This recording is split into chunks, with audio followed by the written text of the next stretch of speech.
I do a lot of hiking and mountain biking in the woods. Nothing has ever made me not want to go back there, but there has been some weird stuff. First, there's a lot of weird stuff in the woods. Teepees, altars, liantos, shrines. Some of it is pretty creepy, but I think most of it is just built by bored people who are trying to make something creepy so that it makes it a bit less scary. Among the strangest of the things that I've seen are a large clearing of trees with all but one entrance blocked off by webs of red strings stretched across the clearing, at least 30 feet in diameter. A wooden tunnel leading to a small room containing defaced religious icons, Buddha statues, crucifixes, stars of Davids, and dozens/hundreds of creepy Polaroid pictures hanging from the ceiling. Ones I remember include a close-up face shot of a girl sleeping, a dude brushing his teeth taken from outside the window, and a photo booth strip of two girls where one of their faces are crossed out, and it says, "I'm glad you're dead," written with one word on each picture, and a number of weird little shrines with creepy scriptures printed or scrawled into them. But what's a lot scarier to me is the stuff that isn't meant to be creepy, like the aforementioned things hopefully are. I once heard a distant panicked scream, followed by a crashing/thudding sound. I couldn't tell from which direction it came from, and I didn't hear anything else, so I have no idea what it was. I think the creepiest thing I've experienced was one time while walking home from school through the woods. I heard people talking in the distance, and I couldn't hear what they were saying, but they seemed to be arguing. They were quiet for a minute, and then I heard them again, really close now. The forest was really dense here, so although they sounded maybe 15 to 20 feet away, I couldn't see them or pinpoint exactly where they were. This time, I could hear what they said. Guy number 1, "It's messed up, man. You always make me shh. Someone's coming. Crap."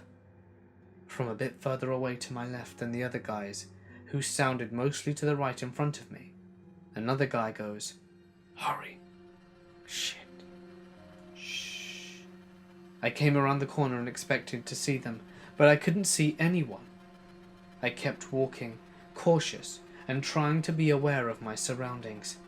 About 10 feet past the corner, I saw something to the left of the trail, close to where the voices were coming from, and caught my eye. It was a bunch of stuff wrapped in a big tarp. It wasn't completely wrapped up, and you could kind of see into it. All I could see was something glass, and I wanted to see what it was.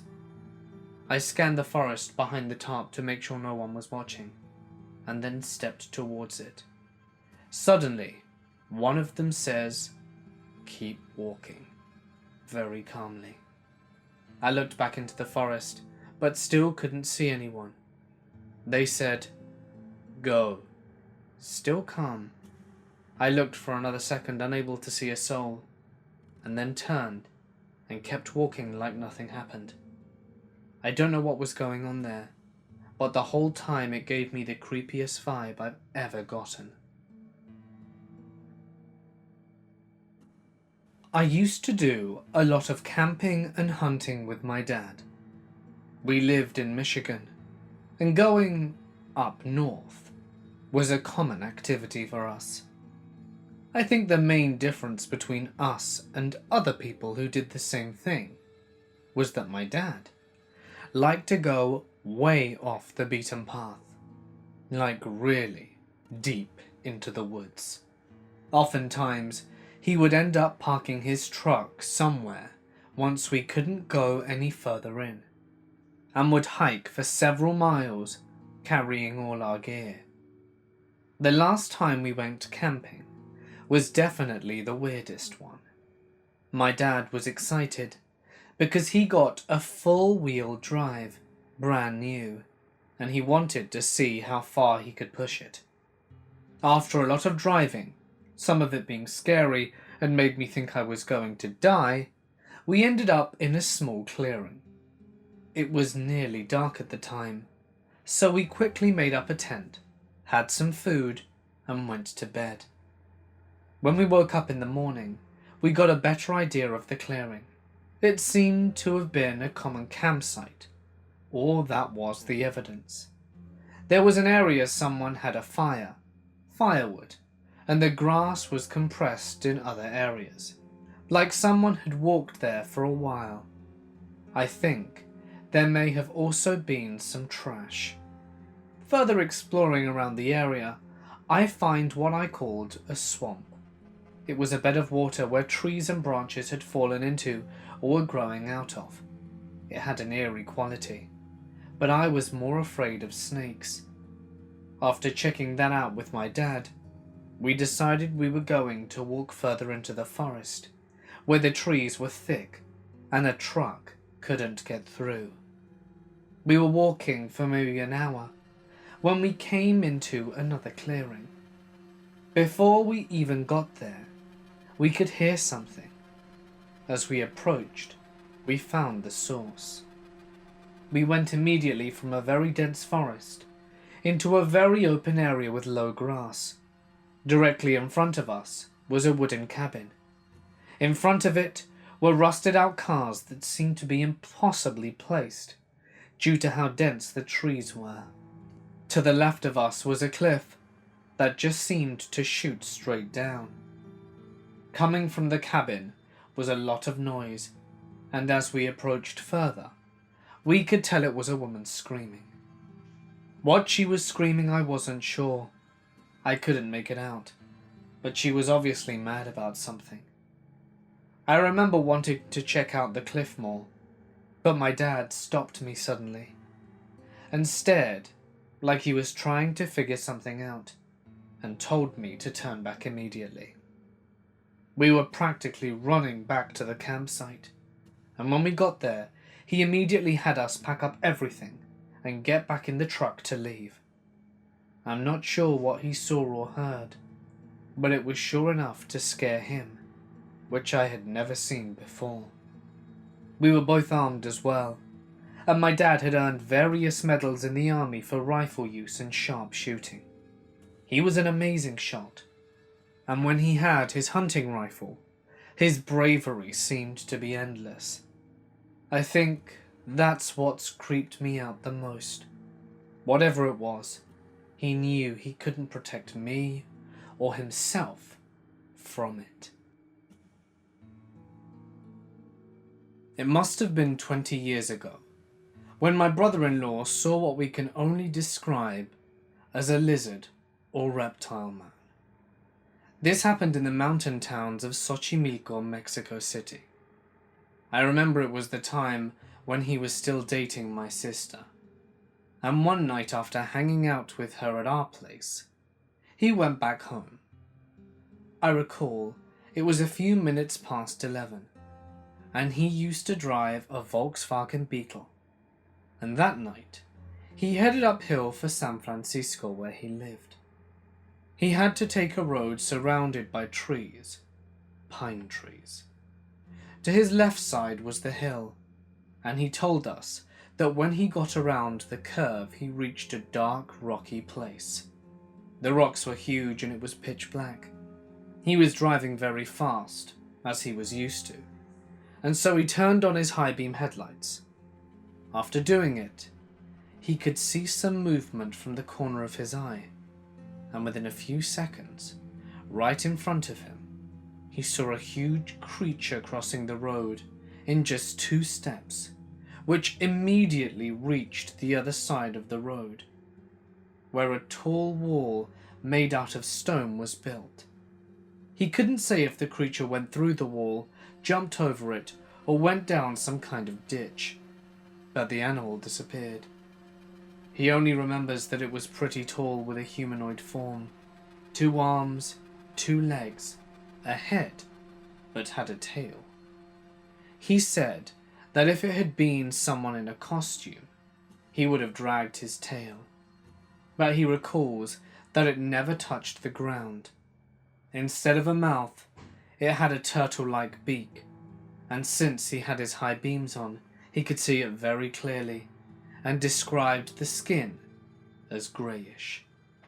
I used to make fun of him for saying he'd been smoking too much weed or something, but later on, we found out that other people living nearby had also seen it. That was just about the time when 2 of my dogs went missing. One day one of them got lost while we were walking in those woods. He was walking ahead of me, and went out of sight while running downhill. I heard him whimper once, and never saw him again. When I heard it, I ran to the place I thought he had gone to, but I couldn't find him. There were houses down the hill where some dogs lived, but I never heard them bark or anything had passed by. I looked for him everywhere on several occasions. He wasn't hit by a car, and I have no clue what happened to that dog. Those were the times when we had no idea why the army used to go up into the mountains very frequently, and wouldn't let anyone else in. They were supposedly training, and a lot of soldiers camped there, and every week, new soldiers would arrive to replace the ones from the past week. We thought it was a strange coincidence, and so that's what happened. A lot of people have claimed to seeing this creature, although I never saw it. Nonetheless, whenever I went into the hills, I had this strange and weird feeling of being watched. Stories of the Alaskan Bushman, or Tornets, have been told since the first humans crossed the Bering Land Bridge. In the beginning, the story goes the Inuit and Tornets lived peacefully in villages near each other and shared common hunting ground. The Inuit people often built and used kayaks for hunting, while the Tornets were unable to master the building of kayaks. They were very aware of the advantages of having and using one. One story goes that a young Tornet borrowed a young Inuit's kayak without permission and damaged the bottom of it. The young Inuit became very angry and stabbed the Tornet in the nape of the neck while he was sleeping, killing him.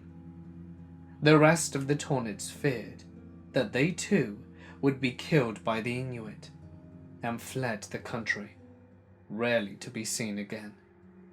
Since that time, many stories have come out of the bush of hunters disappearing, later found dead and mangled, or never seen again. Apparently, hunters and the Tornets no longer peacefully shared common ground. Every spring, my family and the Panillo clan, a Hawaiian family we were very close to, would pack up and head to Willow for a week to fish for salmon in the Deshka and Little Sustinna rivers. One particularly rainy and cold spring, my father, brother and I were pulling in salmon after salmon when a nasty, skunky, musty smell floated towards us. It suddenly dawned on me that most of the other fishing families had quietly and quickly disappeared. Mr. Panillo always fished with a shotgun by his side. My own father was always armed with a Colt .45, and now he unsnapped the holster and quietly told us to reel in our gear and pack up. Since we'd only been fishing for about an hour, and it wasn't anywhere near dark, all of us kids were a little bit confused. But knowing not to question our dads when they gave us an order, we did as we were told. I whispered to my dad asking what was wrong. He whispered back, "Bear." But I wasn't so sure. I had never smelled a bear like that. As we were crossing over the railroad bridge, I remember looking at some trees that had been uprooted and then stuck in the ground upside down. I often wondered why and how someone could do that. I learned many years later that it was a telltale sign of Bigfoot territory. I guess I'll never know if it was a bear or a Bigfoot that displaced us all from fishing that evening. But I do know that it was the last time our families ever fished that river. It was also the first and only time all the kids got to sleep, or at least tried to, in the camp trailer instead of the tents. I've worked the night shift for a long time. One of the scariest experiences I had was when I worked at an abandoned factory. Now, apparently, the owners of the factory were waiting for some permissions to tear it down and build something new on the land. But in the meantime, it had to be protected. The job itself was simple enough and not very creepy, as we hardly ever had to go into the building. We simply had to patrol the perimeter and ensure that no doors had been opened and that no one was about. Now, something that was always a bit of an inconvenience was the fact that the toilet was about a 5-minute walk from my station. But I am a guy, and the station bordered woods that extended for miles. So oftentimes, assuming all I needed to do was a whiz, I'd just go and do my business in the woods. It's not like anyone was around to see what I was doing. Anyway, on to the story. It was your typical night, and I believe it was sometime around 4 a.m. I was just scrolling through Reddit on my phone, seeing if I can read anything interesting, perhaps immerse myself in a spooky story, when nature's call urged me to get up, and I approached the tree line, a way I had done hundreds of times. I always carry my flashlight, but the light from the small hut was enough so that I could just walk out into the darkness and do my business quickly and privately. However, upon reaching the tree line did I hear something. Now, it isn't the first time I've heard something. Most of the times it's just an animal moving around in the brush, so I ignored it as I did my business. As I'm just zipping myself up and turning around to leave, do I notice something in the tree line? Eyes. At least, I think it's eyes. I hear twigs cracking from underneath the weight of whatever this thing is, and I stare at it blankly for a moment. I whip out my flashlight and shine it directly at this thing. I don't even know what it was, but it was about 8 feet tall, brown fur, standing on 2 legs, and it was just watching me. The moment the flashlight hit it though, it covered its eyes and ran back into the tree line. I noped out of there and back into my station, locked the door, and occasionally would peep out the window to make sure it wasn't looking at me, after of course switching off all the lights. I waited in the dark listening, and didn't do any more of my rounds until daylight. I quit after that. No way did I want to encounter that thing again. I was there for a while, so I feel myself lucky to not have encountered it sooner. So I had decided to go out looking for some mushrooms, the edible kind. I was probably about 20 miles on a back road, which is just a dirt road marked as a trail XYZ here. I found an out-of-the-way spot to park my vehicle, where I know some good mushroom hunting can be found. After a little searching in a ravine, I found a good spot, and set up a tent and built a basic campfire. I was out there 2 days before the incident. On the 3rd morning, I got up to nature's call and walked off a bit to relieve myself. It was still pretty early, dawnish. I about tripped on this rock, and it was huge. I didn't remember seeing it there when I went to set up camp. I got an odd feeling, because there were similar sized rocks all touching each other. The reptile part of my brain was screaming, so I went and got my flashlight to check out these rocks. They formed, as far as I could tell, a perfect circle around my campsite. From memory, I'd say it was about a 15 to 20 foot diameter ring. I paced it off.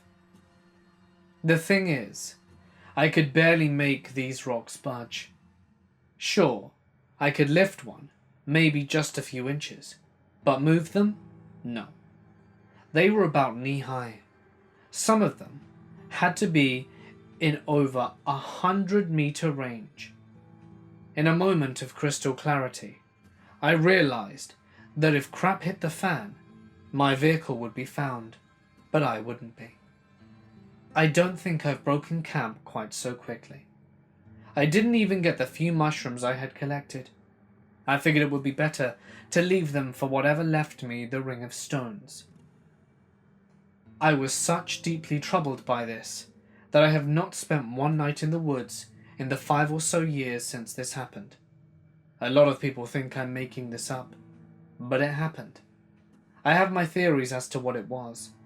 One, I can't talk about, because it has to do with Native American beliefs, of which I am one. But the other I will. As far as I know, Sasquatch has never been sighted in my area. I mean, we have the Fouquet monster, but that's a couple of hours south of me. I've heard some stories when I was younger, around the hunting campfire, that there is something big living in the mountainous parts of Arkansas. These were old men telling the story 20 years ago. They say in turn that they saw the creature or heard them in their youth. One even talked about hearing roaring around his hunting cabin and a loud crash. The next day, most of the young trees had been splintered or pulled up, so I 100% believe that there is something out there. It was the fall of 2009. My fiancée and I had been living in our 1953 bungalow for a few months. She had been complaining that something had been messing with her at night, touching her face, her feet, sitting on her chest. One night, she ran out of the bedroom screaming, saying that it was messing with her again, and that she saw a tall shadow figure. I blew her off. I'd had plenty of my own paranormal experiences since I was 10, and I didn't want any more. But then about 2 weeks later, I went to bed late. She was already asleep. I climbed into bed and looked over my shoulder towards the bathroom door. There stood a 7-foot shadow figure. I immediately tried to debunk it by looking at the light coming from under the door from the living room. The bathroom light was not on, and there was foil over the windows since I worked nights and slept during the day. I then looked back towards it. It was standing there motionless. Next, I glanced to the left of it, at our closet. It was a large walk-in, with a green tapestry hanging on a rod for a door. The light was on the inside, and what did I see? Floating in the closet was a demon. It had scales like reptiles. Its arms were outstretched, with thumbs pointing down. It was rotating its head to the left and right. The best I can describe its face was hissing or seething. It had no legs, floating from the waist up. I watched it for a few seconds, just long enough to notice every detail of its skin and face. Then I laid down and immediately fell asleep. I am not religious and have never had any thoughts of demons before this moment. I witnessed 2 terrifying beings right before my eyes. Why did I just lay down and go to sleep? I think it had control over my mind. Sure, I've been to war a few times, but I'm not that brave. I later began to think maybe a jinn attached itself to me when I was in Iraq. I've had issues with extreme anger, rage, depression, and anxiety ever since, to the point of an arrest. It's weird because I'm actually into Buddhism, meditation, and helping people, but there's the other side of me now. If anyone had ever seen a demon like this, I'd love to get in touch. I'm now going through a divorce. In the last month of our relationship, I noticed on 2 occasions that my ex-wife's pupils were slit like a reptile or a cat. In our 10 years, I have never been afraid to say anything to her, but for some reason in those 2 moments, I didn't say a word. So a few years ago, I had a run-in with the entities known as the Black-Eyed Children. For those of you who don't know, the Black-Eyed Children are beings that roam the night. They knock on doors and try and get into your house. When you get a good look at them, they look like they're from a different time period. Then you see their face. They have no eyes. Or rather, their eyes are so black, they look like they're not even there. Any encounter with them results in the most terrifying night of most people's lives. However, my encounter with them just falls short. For reference, I was 17 when this occurred. At the time of writing this, I am a 19, almost 20-year-old, and I was working at an indoor water park that might have been referred to as the Puddle. I was a lifeguard, and was the last one heading home late one night. I was soaking wet and freezing, despite it being around 80 degrees outside. I got into my car and locked it, pulling my phone out for some music. I read a couple of messages and got distracted, and suddenly there was a tap at my window. I looked up and saw a couple of kids staring at me. I rolled the window down just enough to hear them clearly. "What's up, guys? Are you lost?" I asked in a polite tone. They didn't really respond. They didn't really move at all. Finally, the smaller child spoke, and as he did, my heart dropped. The voice that came out of this child's mouth was deeper than my own. It was so deep that it sounded like Satan himself spoke to me. "We just need a ride home. Could you let us in and take us there?" I couldn't move. I was frozen in fear. "Come on, mister. Just open the door," it demanded, knocking again. As they were knocking, a car's headlights illuminated their faces. They had voids where their eyes should be. When they saw my look of horror, they grinned and started pounding so hard on my window that I thought it would break. I kept trying to start my car, but it wouldn't.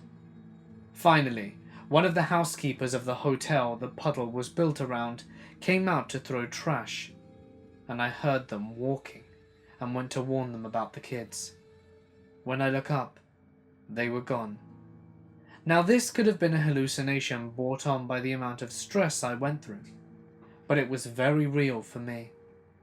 Anyway, my car ended up starting, and I made it home in record time. Like I said, it's not the scariest thing that's happened to me, but it's up there. Let's just hope they don't find me again.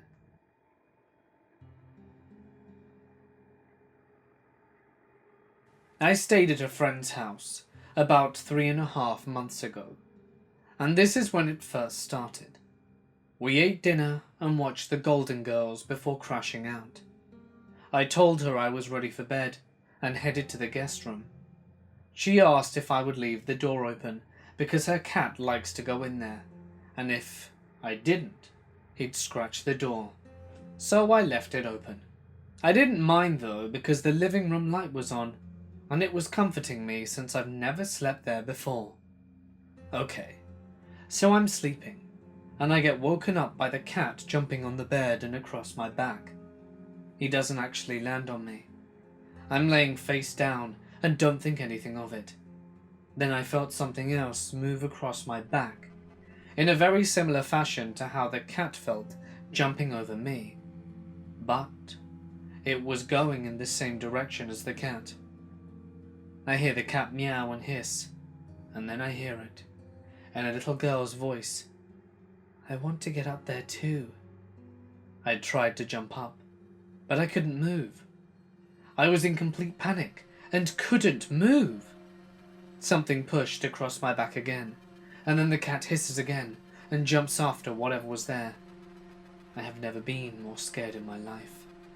I felt paralyzed, and not by fear, but by a pressure holding me down. I am not a religious person, but I started praying and getting a little emotional. Finally, I fell back asleep. I had to be up around 6 a.m. the next day to go to work, and my alarm went off as planned. My friend, who was in the other room, yells and asks if I'm awake. I get up to go to her room and tell her good morning, and she asks how I slept, so I told her not that great. She replies that neither did she. I told her that I kept having dreams about a demonic little girl in my room. This completely freaked her out, and she told me that she had the same thing. She grew up in that house, and she said she'd never had anything like that happen. While I was getting ready for work, the cat that saved me would not leave my side. He literally laid on my feet while I did my makeup. I am not a fan of cats, but trust me, it was very welcomed that he didn't leave me. I've had 2 more episodes where I hear voices and wake up in a panic. I'm not sure if the last 2 are just nightmares, but it's scaring me and making it difficult to want to go to sleep. I feel like she's following me. It's been a couple of months since this happened. I live in a quiet village in the south of Germany. Next to our village is a rather large forest, with loads of hiking and biking tracks leading through it. When I was little, either my aunt or my dad took me there for walks, almost every second day. It became a habit for me to keep on going for walks throughout the forest later on in life, but that changed a couple of months ago. I usually went on walks with music on during the daytime, but one night, during the full moon and a clear sky, I felt a little brave and bored at the same time, and decided to go for a stroll. I grabbed a flashlight just in case, and my phone before I headed out. Halfway through my usual route, I was feeling happy and enjoyed my music, until I came across a little bridge that led to the forest. One of my songs faded out, but before the next one could play, I heard the most blood-curdling scream I'd ever heard in my entire life. I took off my headphones, thinking that maybe a boar or another forest critter stepped into a trap, since that happens from time to time here. But once I took a step closer half over the bridge, I heard it again. This time, closer. I turned on my flashlight and saw among the trees next to the entry path a snow-white, skinny as hell, pitched black-eyed face staring straight at me. I've never felt this horrified in my entire life. My insides told me that if I were to take another step, I'd be dead. I didn't care for what was to happen, as I turned around and ran in the other direction, and went straight home, with a constant feeling of dread in my neck. Ever since then, whenever I'm home alone, I feel watched and uneasy. On several occasions, I've even heard footsteps outside on our porch, and garden chairs pushed around. I have no clue what I've seen, or what to do about it. Any explanation on what the hell that thing that was hunting me was will certainly be appreciated. So this happened about 2 years ago now. I was biking on the Panhandle Trail, and this specific instance was just across the Pennsylvania-West Virginia border, on the West Virginia side. I had been biking since morning and stopped for water. I had just crossed the border, and after a few more miles decided to turn back. As I was riding, out of the corner of my eye, I noticed something off, so I stopped to look. About 40 yards off the trail, up fairly high on a tree, there was this thing. The only way I can describe it is that it looked like a 4 or 5 foot tall owl, but still a bit off from that. Slightly more humanoid actually, which is what made me think to tell you guys about it. It was sitting in this tree facing me, kind of bobbing its head up and down, almost as if it was sizing me up. Perhaps that's just my mind getting to me more. I'd thought that it's probably just a tarp or trash bag or something stuck in the tree, but the branch it was on was very thick. I'd say at least 6 to 7 inches in diameter, and the branch was swaying along with these head bobs. It was very dark in colour. The only thing I could really make out, for more than a silhouette, was the face was darker, black, than the brown-grey that made up the rest of it. It didn't freak me out too much, because I assumed it was totally something explainable, but it certainly unsettled me enough to get me on a fast pace back home, especially as the area of the trail that I was on was very remote as far as I could tell. Like I said, I'm sure this could be explained away somehow. I don't really believe in these sort of things at all, but man, that experience has stuck with me. And that being said, not that you guys have any reason to believe some dude on the internet, this is 100% true, and I tried to give all the details I could. I hope you find it as cool as I have for the last few years. I love freaking people out with this story. This happened to me when I was 4 or 5, and my family was staying at my grandparents' house over a vacation weekend. My sister and I slept in their guest office/room, where they had a phone. One night at about 11:30, the phone rang, waking me up. My sister was still asleep, but I got up to answer it to make it stop ringing. When I picked up the phone, there was a man on the other end. I remember he sounded nice and not creepy at all. I asked him who he was and if he wanted one of my grandparents. He said he wasn't calling for my grandparents, and that his name was something that I vaguely remember, and started with an R. He then asked who I was, and I stupidly told him my name. He asked how old I was, and which grade I was in. I told him that I was 4, and that I go to preschool. I realize now how stupid it was for me to tell him this, but I was a very honest child. Then he asked, "Where do you live?" I told him I didn't really know, but he asked me to describe the area. So I talked about the church down the road and a nearby school that had a bulldog on the sign. I even told him what the name of my neighborhood that my grandparents lived in was. I then asked him why he wanted to know, and he responded, "So I can visit you." It was then that my mum's then boyfriend must have heard me talking in the room and checked to see what was going on. When he saw I was on the phone, he immediately took it from me. I remember he was angry talking to the guy on the phone and told him not to call this number again. I just stood there, realizing that I did something I wasn't supposed to. I was told to go back to bed and to not answer the phone again. The next day, my mum sat me down and explained to me what stranger danger was, and that at the time, I still didn't fully understand why the phone call was such a big deal.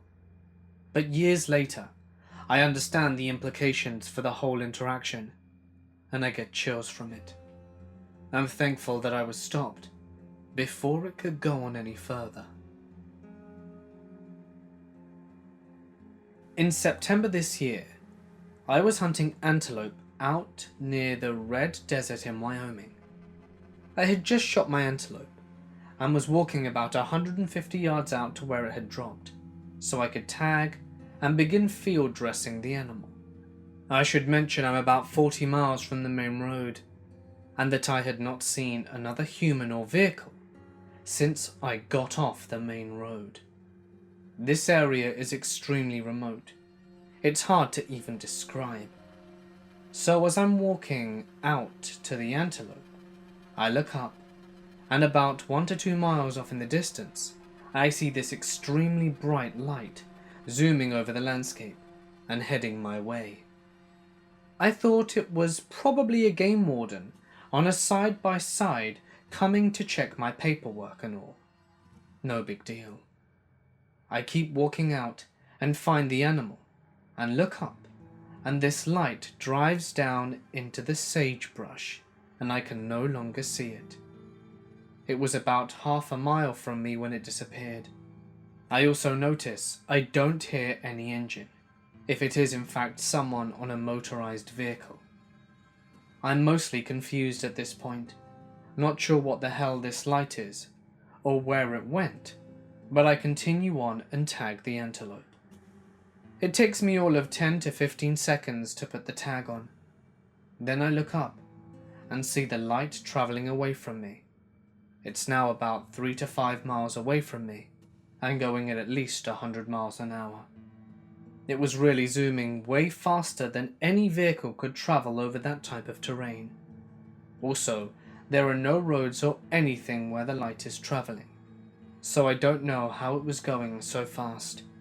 I'm pretty spooked at this point. I field dress the animals as fast as I can and drag it back to my truck. I just had a very uneasy feeling at this point. I have no idea what that light was, although some others have speculated that it was a drone. But if it was a drone operated by the game warden, why did he come to check me out once I got back to the truck? I was walking into a spot where I duck hunt. It had snowed several days before and had frozen and thawed a few times, so there was a really thick crust on the snow. I'm a big guy and could easily walk on top without breaking through. As I walked along a farm path, I heard something in the forest to my right. Looking, I noticed a shape maybe 30 yards away trying to hide behind a tree line. I could see it clearly. It kept sliding to the left and peering around the tree trunk. I stopped and turned towards it, and it turned and ran away downhill, crossed the upper end of the frozen beaver pond breaking through the ice, crossed an open field on the other side and disappeared into the woods. I lost sight of it before it broke through the ice. It scared me.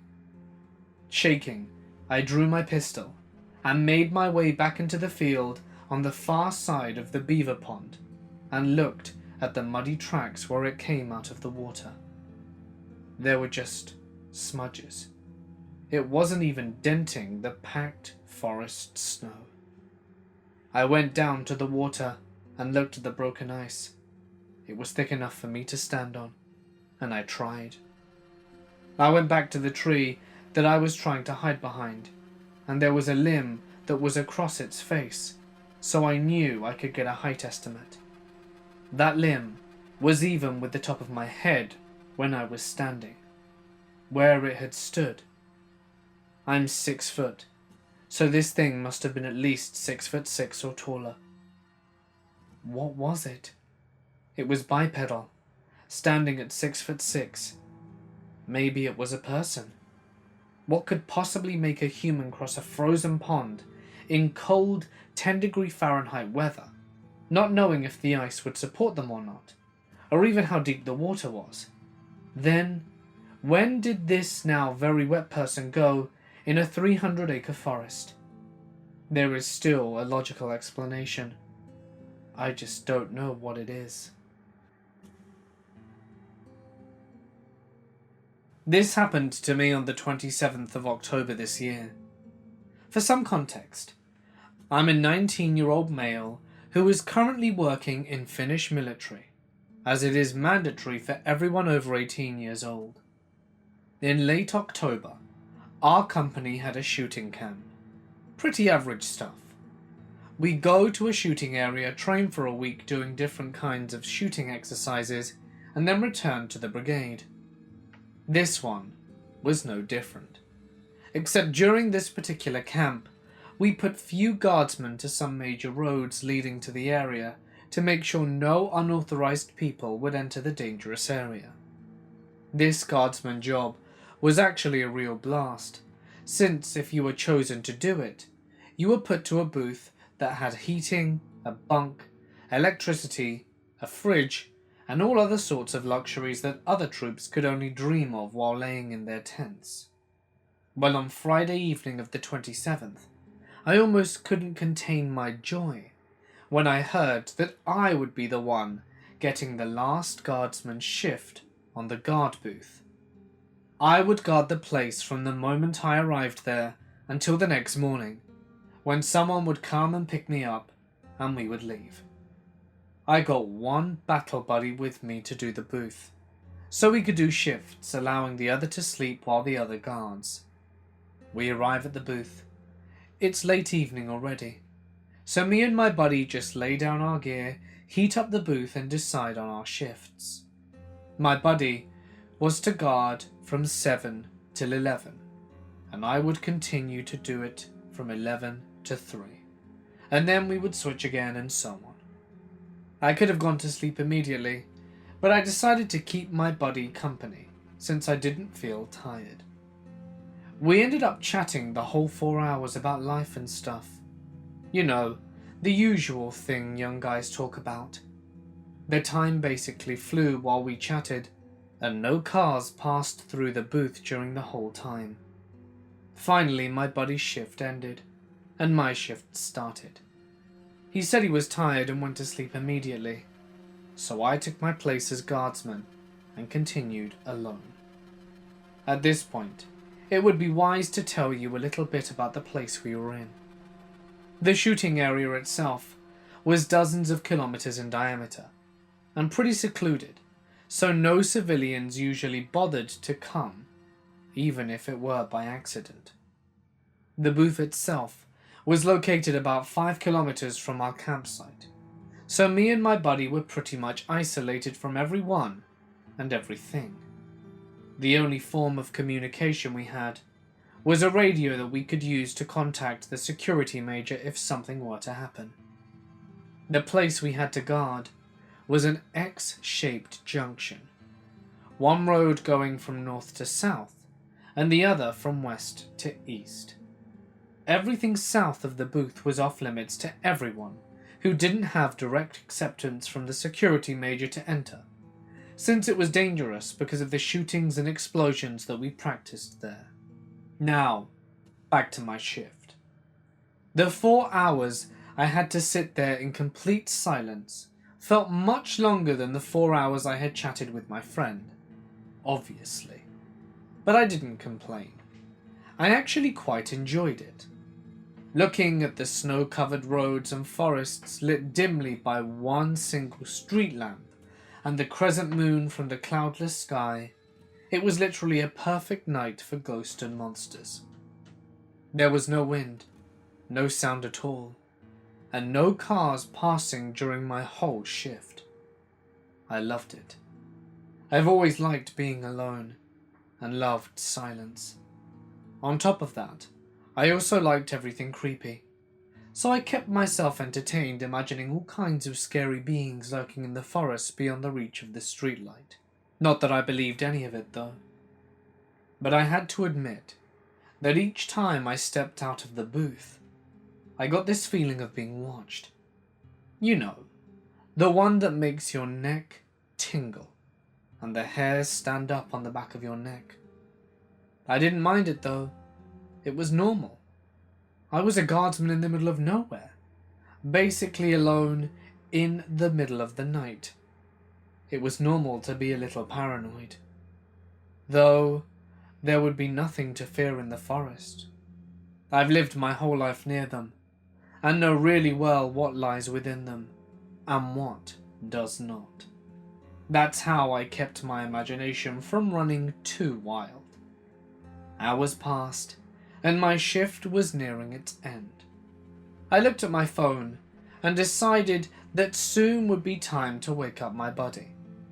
But before doing that, I would go out and take a whiz. I didn't want to go to sleep and then wake up minutes later with the urge to pee, so that's what I did.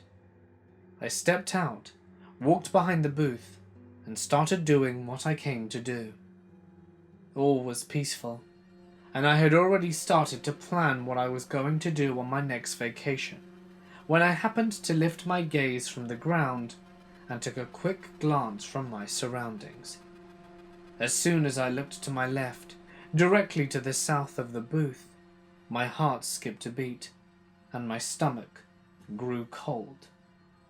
Just a mere 20 to 30 meters away from me, in the forest, just barely lit by the street light, something was standing.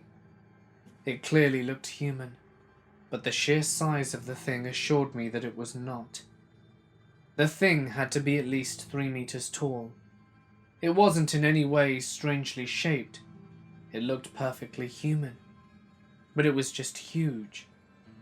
By the looks of it, it was wearing a long green robe-like clothing, like Sniper's ghillie suit. Its face was pale, but I could not make out any facial features. It was too far away for that, but I could tell that it was staring straight at me, and I was standing absolutely still. I didn't move a muscle, nor did I make the slightest sound. That, in particular, gives me the creeps for some reason. One curious detail that I also noticed was that it was crossing its arms over its chest, so that its hands were clutching its shoulders. That's the best way I can describe what I saw. And usually when I tell people this story, they dismiss it, and I tell them what I saw, and then I show them the evidence. I took a photo of the creature I saw. I may have been scared out of my mind, but I was still a guardsman, and my duty was to document everything that happened. After I had recovered from my initial shock of seeing this thing, I just continued staring at it, while silently I finished taking a whiz. I looked at the creature the whole time I pulled my pants up, closed them, and thought of what I would do next. The obvious answer was to pull out my rifle and confront it, but my careless self had decided to leave it in the booth, together with my battle knife and axe. I was without a weapon, face to face against this towering behemoth of a humanoid. I weighed my options and decided to get the hell out of there, but not before I took that picture. After I had done that, I slowly turned around and walked to the booth. I sat in my chair, grabbed the axe, and waited. Now you may ask why I didn't grab the assault rifle. The answer is because this isn't the USA. This is Finland, and even though we are in a military shooting camp, carrying ammo with you is prohibited, even for a guardsman. That's because here average citizens can't just carry a loaded gun with them wherever they please. So having ammo with us, when the risk of running into a hostile armed person is really minimal, would just be another safety risk. Usually just the sight of a gun, let alone assault rifle, is enough to scare violent people into calming down. But what I had seen was no human. It couldn't have been. So now I just sit in my booth holding my axe, ready to defend myself if the creature came. But it never did. The last couple of dozen minutes of my shift went absolutely silent. When my shift ended, I immediately woke up my buddy and told him what I'd seen. But apparently he was too dazed after he'd just woken up, that he really did not register what I had just told him. I, however, didn't care. The only thing I cared for was that I wouldn't set foot outside that booth again that night, and it was my turn to rest. So I laid down, heart still pounding from the stress, and tried to fall asleep. Needless to say, It was pretty difficult after what I had seen, but eventually I fell asleep, since it was quiet and peaceful again. Though my sleep didn't last long, I woke up before my next shift had even started, to the sound of footsteps coming from the outside of the booth. I thought that it must just be my friend carrying firewood from the outside, until I realized that he had fallen asleep in the front of the guard desk. There was someone, or something, outside the booth that didn't belong there. Someone that I feared I had seen earlier. I just laid there, heart pounding. I was not going to stand to see what was on the outside. This went on for a minute, until I heard a sudden howl. At first it sounded like the wind blowing through the cracks on the wall, but then I remembered there was no wind. This howl was long and high-pitched, almost like a moan. It made my whole body freeze from terror. I had never been this scared in my life. After the howl ended, the footsteps continued for a while, until they faded too. Whatever had been on the outside was now finally gone, hopefully. Against all odds, I managed to fall back asleep, and was awoken up in the morning by my friend, whose next shift had started. I immediately remembered what happened the last night, and told my friend. At first he didn't believe me but laughed a little, but his expression grew serious once I showed him the picture I took. When we went outside, and I showed him the place where I had taken the photo, he was quiet. While we stood there, I took a second photo for comparison. My friend then walked to the spot where the creature had stood, when I saw it. My friend was about 194 centimeters tall, and he came nowhere near close to the height of this thing, further proving to myself that I had not dreamt it at all. Sadly, I have no picture of my friend standing in the same spot. I didn't think of it at the time, and after that, I brought this case to the attention of my superiors and other friends, and they were all as confused as I was. No one seemed to be able to explain what I had seen. Someone suggested that it could be a prank pulled by the other troops. I thought about it, but refused the possibility. There was no way some guys would bother walking many kilometers into the dead of night just to scare some random guardsmen. Besides, even if they did, why would they be standing south of the booth, where it was forbidden for anyone to enter? If I wanted to scare the guardsmen, I would go to the north side of the booth, where I would be detected eventually for sure. But the fact that confirms that it couldn't have been some random troops playing a prank was the sheer size of it. Even two people standing on top of each other could hardly match the scale of this thing, let alone stay so still. And then there were the footsteps and the howl. To this day I have no idea what I saw and heard that night. Was it some troop playing a prank? Some abnormally huge civilian having a long night walk in the middle of nature? Or something that science cannot explain? Before this event, I've always been a bit of a skeptic when it came to the paranormal. I'd like to believe, but it's hard without any concrete evidence. But now, when I had seen something myself, and even got proof of it, I don't know what to believe anymore. So, the Grok of Wansaka, whatever you may have been, I hope I someday find the truth about you. Okay, so my first story is actually my friend's story. During the time these things took place, we were all high school students.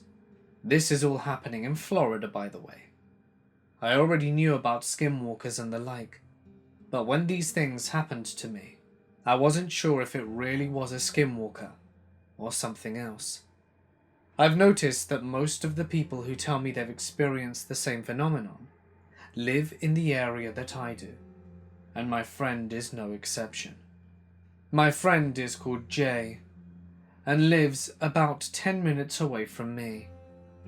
She told me that in her bus, there's this one area they drive by to drop this kid off. She said she doesn't know why, but it gives her the creeps.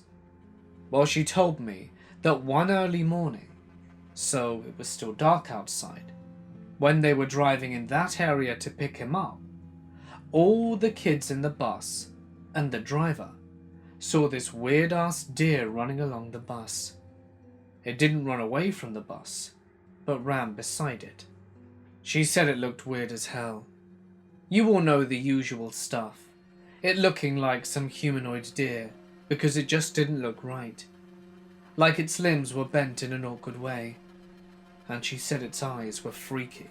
The thing is, my friend didn't know jack about skinwalkers or any of that mumbo jumbo, so I basically got the chills.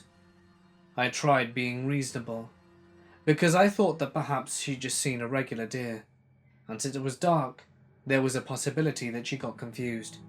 Besides, it's Florida. I don't think we're even supposed to get that kind of stuff down here.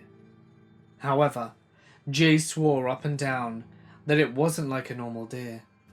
She said that they all saw it, and the bus driver even slowed down to get a better look, because everyone was weirded out by it, and it was basically pandemonium. After a while, it ran off and disappeared. Jay couldn't have made something like this up, because like I said before, she doesn't even know anything about skinwalkers or the goat man or whatever it could be. So anyway, I got freaked out here because I am knowing about these things, and my friend is clueless, thinking she's just telling a regular story about some freaky deer demon. So I asked her, "Do you know what skinwalkers are?" And she looked at me and said, "What is that?" I googled them and showed her the description, and she goes, "Yeah, that's what I saw, except it had the head of a deer." She kept on saying it didn't look like an animal or a human, that after a while the kid from that bus stop didn't come back, although that doesn't necessarily have anything to do with this, unless you want to go wild with what might have happened to him. So we were freaking out together, because what she said reminded me a lot about what I heard one night, about it not being animal or human.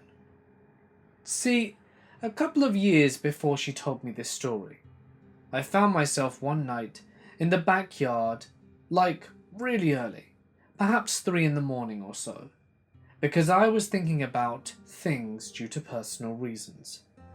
I was just kind of chilling and enjoying the silence, when all of a sudden, I hear this really freaky ass echoing scream from really far away. The only way I can describe it is as if a woman and a cat were trapped together inside of a bag and screaming like they were about to get murdered.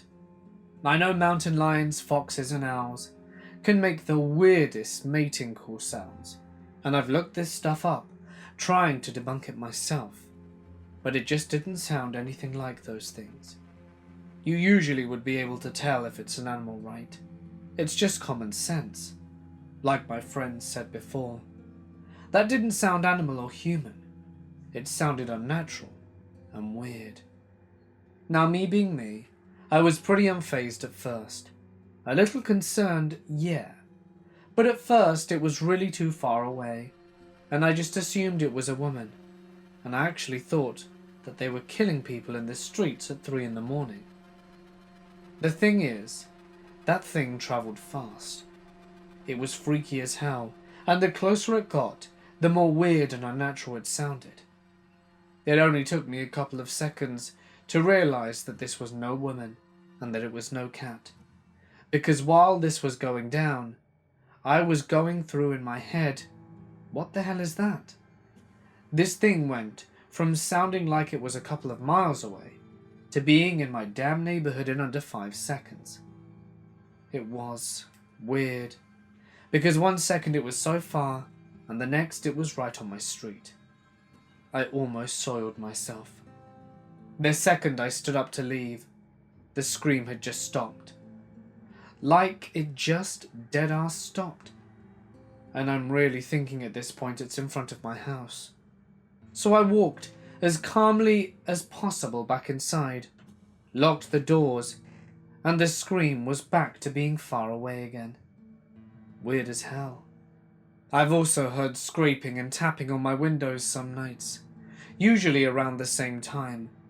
I'd say 2 to 4 o'clock in the morning, and I've seen dark figures that weren't affected by light outside of my house. To add detail to these things so that you can get a feel for it. Basically, what happened is that I was doing a project for class, and since I procrastinate like a pro, I'm up till 2 AM. I go to wash my hands from all the graphite, and as the water is running, I hear scraping against one of the bathroom doors that leads to the backyard. Now, most of the door is made up of these glass panels that kind of make everything look like a bunch of blurry gloops if you try and look out of it. And for a split second, I thought I noticed something pointy and ash grey scraping against the window. It almost looked ghost-like. I turned off the water and waited a little bit, and it comes back to scraping against the window again. I'm trying not to freak out, but my hands are shaking. It's stupid, but I actually whispered, "What are you doing?" while my voice trembled. It stopped, and I didn't hear anything except what sounded like someone walking by the window in my room every now and then. It continued that way for some nights too. Off and on, I would hear footsteps by my window, and even a tap or two some nights as well. Sometimes I just ignored them, and other times I look out to see if someone was there, but there never was anyone. Another night, I had been outside in my backyard again, after having a rough day. It was maybe 3 or so in the morning, and I'm sitting outside on the trampoline just relaxing. I suddenly notice it's like absolutely quiet, like the kind of uneasy silence that almost feels like a vacuum. I get this kind of dread like I'm being watched, and I snap my head to my left and catch a glimpse of a humanoid, dark figure ducking under the other side of my fence immediately. I'm a little freaked out, because I noticed this thing was pure black. Like, the streetlight nearby didn't hit it at all. Almost like it looked cartoony, if that makes sense. Because it was like the law of physics didn't need to apply for this thing. See, the reason I'm ranting about this stuff is because I told both of my friends at my own story in my psychology class at the same school. A lot of these kids live around my area. I mean about 5 to 15 minutes away max. And they all started screaming at the entire class, and they all went crazy when I finished, because apparently they've all experienced similar things. One girl told me that she also heard tapping on her window at night and heard screaming. It freaked me out, because she explained it in the same way I did. She said it sounded like a woman or a cat, but not really like either. Another one of my friends who lives really close told me she saw dark figures in the woods and heard the screaming too. Pretty much everyone has heard the screaming. It sounded the same. That's the thing. In completely different time frames. That's what's weird, because everyone's voice sounds different. So how could she be describing the same thing I did? You all know, like if people were really killing each other out there. None of us thought it was an animal either. We all agreed from that point on that our town was haunted as hell. But I don't know. I mean, if there are any animals out there that sound like that, I want to know. Because that didn't sound like anything I'd heard before.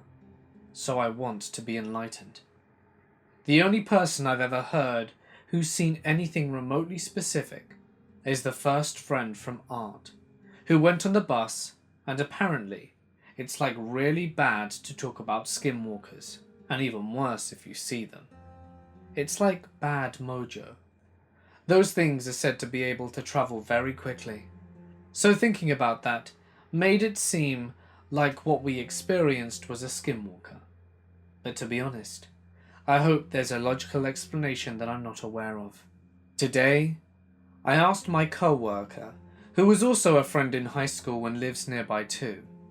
He got all spooked and said that he's seen and heard the same things. He's very spiritual and often has visions. He told me that he believes they're doing dark magic in the woods because of a dream that he had about some hooded figures sacrificing a woman and a cat, or something like that. Which is freaky, because it also turns out that behind our local park, there's a patch of woods which is very shifty. I was shown this by an acquaintance during my freshman year who lives a couple of streets away. Down the path in the woods after some walking, there's this huge cross smack dab in the middle of the woods. It's basically raw, crooked, nailed together into a cross, with rope hanging from where you put your hands if you were getting crucified. It's huge too, and whenever I decide to check it out, I always feel uneasy. Like this feeling that if I stay for too long, something bad will happen. It doesn't look like a grave, to be honest, but who knows. Anyway, he says I'm not the first person that he knows who's told him about experiencing these things. He also had his own experiences with humanoid figures. He says he once saw one, and that it turned and looked at him directly in the eye, as if it immediately knew he was looking at it. So basically, we no longer mess around in the woods. My husband and I went camping for the first time ever in Arizona, as part of our long trip out west. I had picked out this really cool place that was on a mountain overlooking a beautiful landscape. It's next to a cliff, and in a really isolated location. I'm talking about 20 miles of gravel roads in the middle of a national forest. So we get there and set up our tents and hike a little bit, and take pictures of the surrounding area. We see a few cars parked around 2 tents and decide to stop and talk to the other campers nearby, because we had heard that there was going to be a bad storm that night. These were 4 guys who were from Arizona, and they told us not to worry and that the storm didn't get that terrible around this area. That was all the persuasion that we needed to stay. Later on, while walking a bit further down the campsite, we see a woman with her dog and another older lady. We smile and wave and continue to hike down a bit further into the forest. Let me elaborate that because of the storm, we are one among maybe a total of 7 campers that decided to stay and withstand the night. We watch the sunset when we get back to our site, and make sure our car was only a few yards away, and go into our tent when it gets too dark to see. There are no stars tonight due to the storm clouds, and it hasn't begun to rain yet, so we decide to try and sleep right away so that we could possibly sleep through the storm when it does hit. It is an insanely windy night, so it is hard to sleep, but eventually we get a bit of shut-eye. I wake up at 10:30 p.m. to the sound of some crazy thunder rolling through the mountains and rain hitting down on our tent.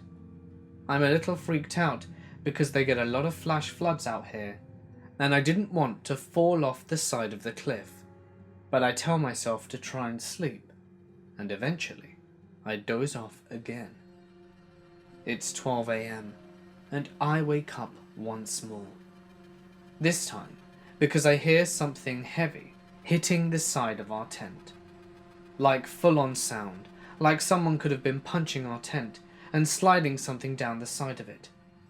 I opened my eyes and couldn't see anything. It was completely dark, no light whatsoever. The sound continued every couple of minutes, and it was at this point that I was soiling myself.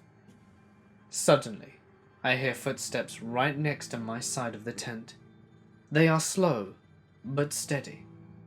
I feel my entire body freeze up. I seriously start thinking about how this is it, and I'm about to die. My heart is beating so fast that I am certain whatever is out there can hear it. Then, whatever it is, lets out a deep sigh right on the opposite side of the tent. I'm thinking it's a bear, and realizing that I might actually have to face this thing.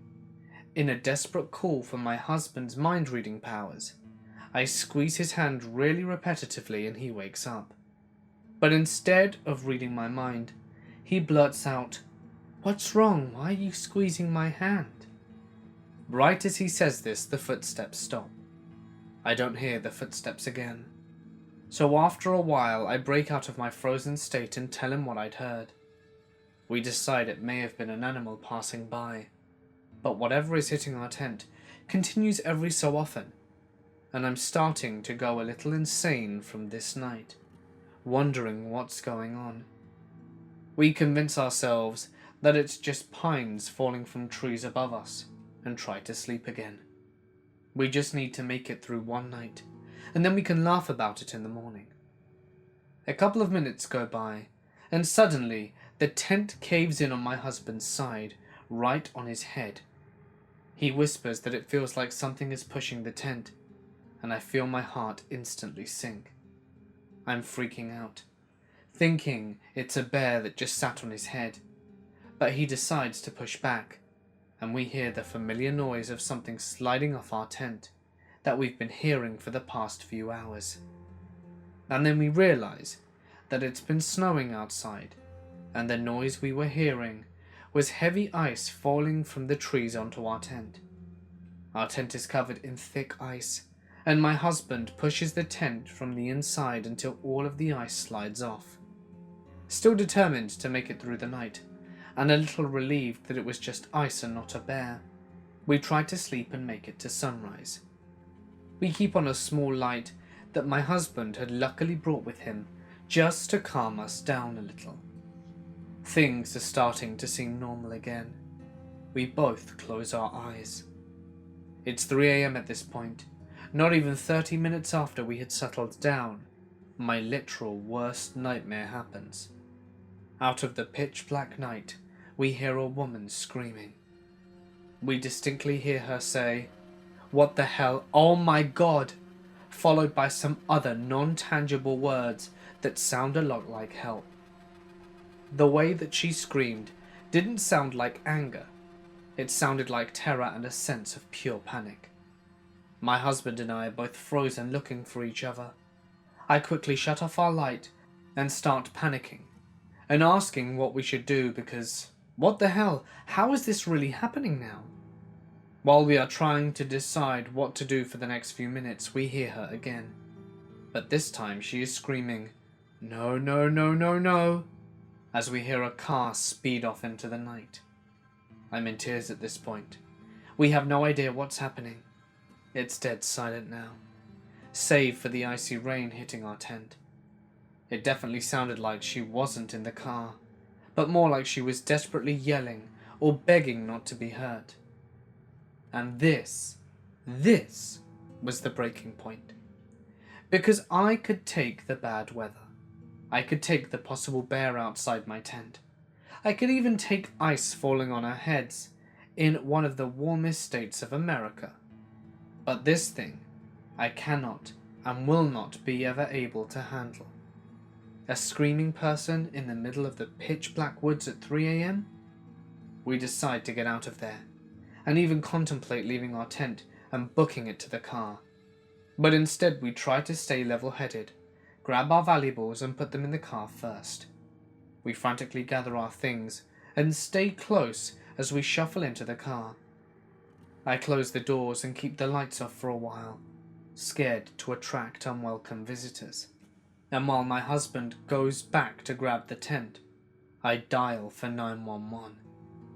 I tell them what I'd heard, where we were, and they say that they're sending someone to the campsite to make sure everything's alright. Only thing is, we are literally in the middle of nowhere, and it will definitely take them more than an hour to arrive. Not to mention the storm left those gravel roads in some pretty terrible conditions. So my husband and I decide to start driving, and it's about 3:30 a.m. As we drive out of the campsite, my husband notices one last eerie detail that stuck with me. The 4 guys that we had talked to earlier had left. All 3 of their cars had gone, while their tents remained. Whatever scared them off, they sure left in a hurry. It was only after we started driving that the thought occurred to me. Whatever was walking next to my tent may not have been an animal. It could very well have been someone lurking around in the dark, who decided to go after the girl we had seen previously on our hike. I'm not quite sure what went down on that lone mountain that night, and I hope that everyone got out there okay. I called the police department back to follow up, and was told that the cops searched the area for a few hours, talked with a few people who were still there, but didn't find anything. I am from Finland, and that's also where the things I'm about to describe to you happened. This was some years ago, pre-smartphone/GPS era. It was at the end of summer, and myself and 2 friends were on a camping trip up in the north in Lapland. The mosquito season was over, and the weather was cooling down in anticipation of the coming fall. The 3 of us had packed food and gear for a 10-day trek. The car we arrived in had been left at the parking lot of a visitor centre, and this happened within the premises of the Urgo-Gekkonen National Park, a 985 square mile stretch of wilderness near the Russian border. The terrain there varies greatly from treeless and semi-mountainous to dense forest of spruce and pine and dwarf birch. There are lots of swamps. Seeing reindeer is not uncommon, and some nights you might hear wolves in the distance. You can run into a bear or wolverine in this place, but of course normally they avoid people. We mostly camped in a tent, but some nights we used shelters and simple huts provided for travellers free of charge. The trip had lasted 5 days, and we were at the furthest of any kind of civilization we were going to be on during that particular outing. Truly in the middle of nowhere. There really is nothing there. There are no villages, towns, or industries. The place is a national park after all. Seeing other hikers happened from time to time.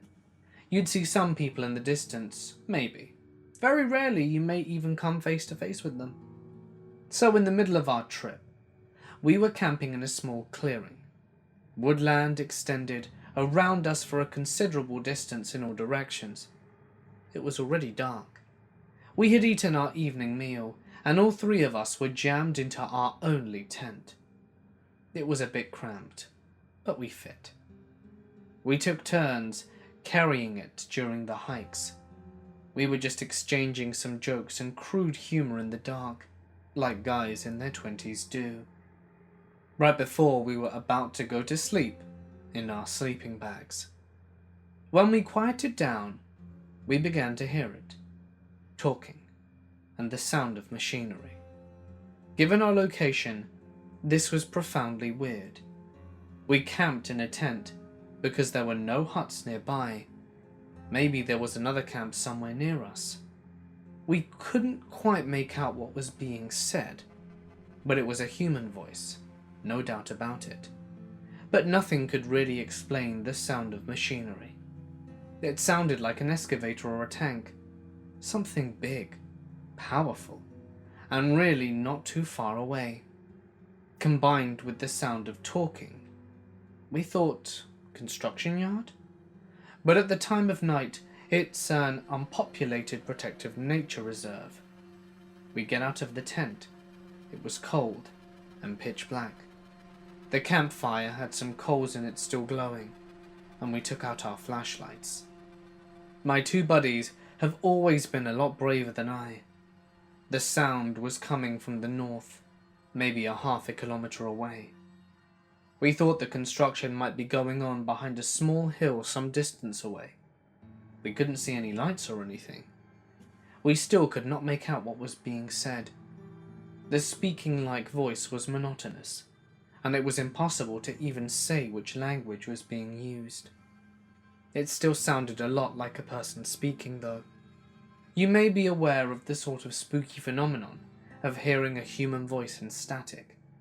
Maybe you've used a blow dryer and been sure someone is talking. Turn it off, and it was just something the brain tried to interpret from the steady hum. Maybe it was sort of like that. It's hard to explain. The machinery-like sound continued. Not loud, but you could sort of make out the powerful engine, at times accelerating and adding power, and at times idle. My two friends resolved to go and find out what was going on. We put our warm clothes back on, donned boots, and I sat next to the dying fire, adding some more wood to it. I would stay at camp, while my buddies left to check out this mysterious construction yard in the middle of nowhere in the Lapland woods. So there I sat. The guys took their maps out, took a compass heading, and left, and I could hear them make their way through the forest. See the light from the flashlights, and they were gone. The weird sounds continued, unaltered. They were gone 15 minutes, then maybe 30, then the better part of an hour. It was odd. Judging by the volume of the sound, they should have reached it, checked it out, and been back already. I added more firewood, and tried to make out what the person talking was saying, but it was too tiny and obscure. The guys had been away for 2 hours at this point. I figured that they had stayed for coffee with the construction guys or something. Then the sound stopped. Just like that, it just ended. All at the same time. The engine sound and the voice both just quit. It was very silent. I waited for another 30 minutes, very worried now that something had happened, and maybe my friends were lost. Should I go and try and find them? I shouted their names several times and built the fire pretty big. I was scared witless when suddenly I saw the flashlights of my friends. Apparently they were returning in a hurry. The guys got back to the camp out of breath. They told me the following. They had followed the sound beyond the small ridge in the distance. There was nothing there, and it seemed like they were not getting any closer to the source. They had to stop every now and then, be quiet, and listen to see if they were able to walk towards it. They walked and stopped like this for some time, then realized they were not going to get any closer. The sounds did not change in volume at all. They decided to just go on a bit further several times, when suddenly the sound just stopped, like someone had pressed a button on a recording. They realized they had been gone for a long time. They were in the middle of the dark woods, alone. They reversed the heading and started back at a brisk pace. Eventually they saw my massive fire from the top of the hill and found their way back. The weird thing is, we seem to think the sound stopped at different times. They'd been gone 2.5 hours in total. They said the sound stopped at around the 1 hour 15 mark after they left. They then started to head back immediately. Return trip taking a bit longer, even though they kept a good pace. They apparently wandered around for a bit. For me, the sound stopped at the 2 hour mark, just 30 minutes before they returned. We did not sleep that night. Nothing more happened on the trip, and we never found out what the weird construction yard-like sounds were about. When we returned to the park visitor center some 5 days later, we asked around, but no one knew of any ongoing construction taking place in the whole national park area. It has been bugging me ever since. I couldn't have known they were voices when my hydrophone first recorded the sound. My best guess was a bowhead whale, although the pitch didn't fluctuate or go nearly as high as the typical bowhead. This sound was sonorous and powerful, a seemingly sourceless echo reverberating through the ocean's depths for at least a dozen miles around my ship. My name is Alyssa Williams, studying the effect of global warming on hourglass dolphins and other Arctic mammals. Hydrophone recordings are an essential tool in calculating the density and diversity of ocean life, although this is the first time I've heard something like this in the past 2 weeks I've been at sea. We like to think these expeditions give us a pretty good idea of what's going on down there, but it's really more like scooping a bucket of water from the ocean and concluding whales don't exist because they didn't fit in the bucket. There are plenty of unexplained phenomenon and outlier data points, and most of the time we have to just ignore them so they don't contaminate the rest of our data. It was only chance that kept me from ignoring this sound altogether. My son is an electronic music artist, which I'm pretty sure is the same as a DJ, and he asked me to send him some marine recordings to sample into his music. Every week, I pick out a few interesting noises to send to him, and lacking anything else to do with this mysterious echo, I included it in the last batch. A couple of days later, I get an email back. He's been playing around with the sound, and after speeding it up, he noticed it started to sound like voices. He thought I was playing a prank on him, and I thought he was the one trying to fool me. It wasn't hard to prove, though. As soon as I sped up the tapes, I began to hear it too. It was speaking in Spanish, at least at first. It kept switching every other sentence or so, mostly to things that sounded like language, but not one I recognized. I kept pausing the tapes until I was fairly confident I had a few words right. Afrikaans and Ndebele were beginning to pop up regularly. Then about 10 minutes into the tape came this in English. I know you're listening. I am listening to you too. The languages and dialects were consistent with Chile and South Africa, two of the closest countries to the north shore of Antarctica, where my vessel was located. I sat on my bunk, playing the tapes over and over, editing and re-editing to make sure I had the original track. I kept telling myself it was a practical joke of some kind, but I couldn't figure out how the prankster could have known I was going to speed up the tapes.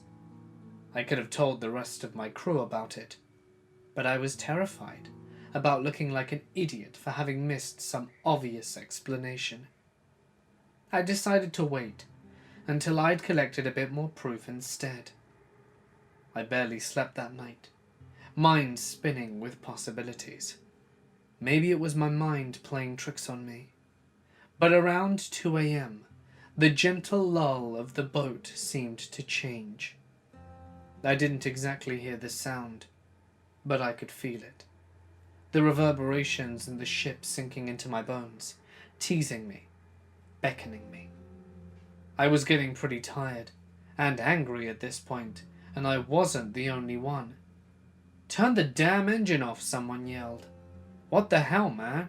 It's going to ruin the recording and chase everything away." So that's what I'd felt. I'd forced myself to take a deep breath and close my eyes again. "It was never on. Go back to sleep, blockhead," our captain replied. The vibrations were only getting stronger. I sat up and stared out the porthole at the vastness of the black ocean. My mind was a carefully regulated numbness, afraid to let any thoughts in fear for of where they would race from there. Then the shouting began, and it was all replaced with a different kind of numb, blind panic. How did we get off course? Where the hell are we? We haven't moved. Check the GPS. But that wasn't there last night. What is it? I flew out of bed, already fully clothed because of the freezing temperatures. A dark, rolling wave passed by the porthole, completely out of sync with the rest of them. Everyone was waking up now, all clambering to get on deck to see what was going on. I went for my laptop instead, going straight to the folder with the new recordings. The deep moaning call was deafening, maxing out my speakers. It was much, much closer now. My fingers were shaking as I imported the audio into an editor, then sped up the track. My foot was tapping a river dance all by itself. I needed to see what everyone else was seeing, but I was the only one who knew how to listen. More shouts, meanwhile. "Iceberg, 11 o'clock. That's the one you were walking on yesterday, right?" "Yeah, me and David." "You labelled it as dry dock type, right?" "It was a dry dock yesterday." "Absolutely. David went all the way down to the channel." "So, why is it like a pinnacle now?" "Look at the waterline. The whole thing is rising." Spanish from the recording. I kept scrubbing through, picking up a few isolated English words as I went. Frozen. Thawed. Hungry. Those stood out from the random scattered words. "Turn the engine on now!" I screamed. There was a lot of shouting above deck. I couldn't make sense of it. I bolted up the stairs just in time to see. That's not an ice pinnacle. It's a fin. At least 20 feet high. Sinuous webbing connected the very long bony spurs, which continued to rise out of the water. The captain was finally behind the wheel, and the engine roared to life. A swelling wave lifted the whole ship at least a dozen feet in the air, hurling us back down at a near 45-degree angle. The impetuous combined with our acceleration to launch us away at reckless pace, hurling everyone and everything that wasn't tied down. The whole iceberg we'd been stationed next to had vanished behind us. That was 4 hours ago, and we haven't slowed down yet. No one has spotted the fin again, but it must still be below us, because the hydrophone is blasting that sonorous echo. We wouldn't make any official announcements to the scientific community until we had a chance to analyze the rest of the tapes. But I needed someone out there to know what happened, just in case we do not make it back. I grew up in the Great Pacific Northwest, in the foothills of the Cascade Mountains, under the shadow of Mount St. Helens in Washington State. It is a land full of myth and legend, mostly from the natives, but a lot from the old-timers, the loggers, the trappers, and hunters.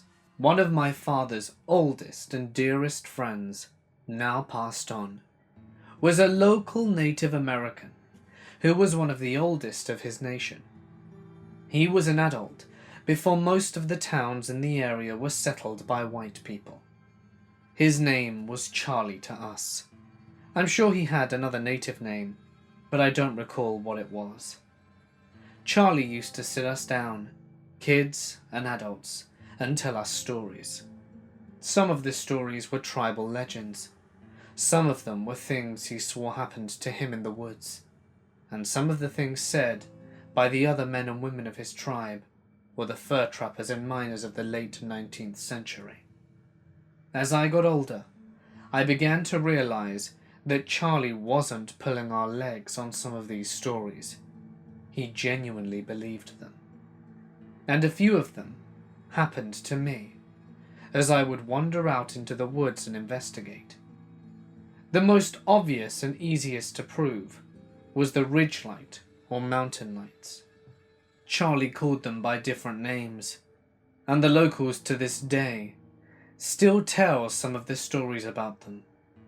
The lights, according to Charlie, had existed as far back as man had. They would appear around the mountains on clear nights and zip around in the air, One of the local legends said that the lights were the spirits dancing and playing. I first saw the lights when I was a kid, and several times since then. To me, they fit the exact description of a classic UFO. Lights that appear to be some form of aircraft that flew in manners impossible for current aircrafts, incredible speeds, and course corrections. The last time I saw the ridge lights was in the mid-90s. I have noticed a distant decrease in reported sightings of them since then. But for a while, the western foothills of the Cascades were a hotspot for UFO sightings.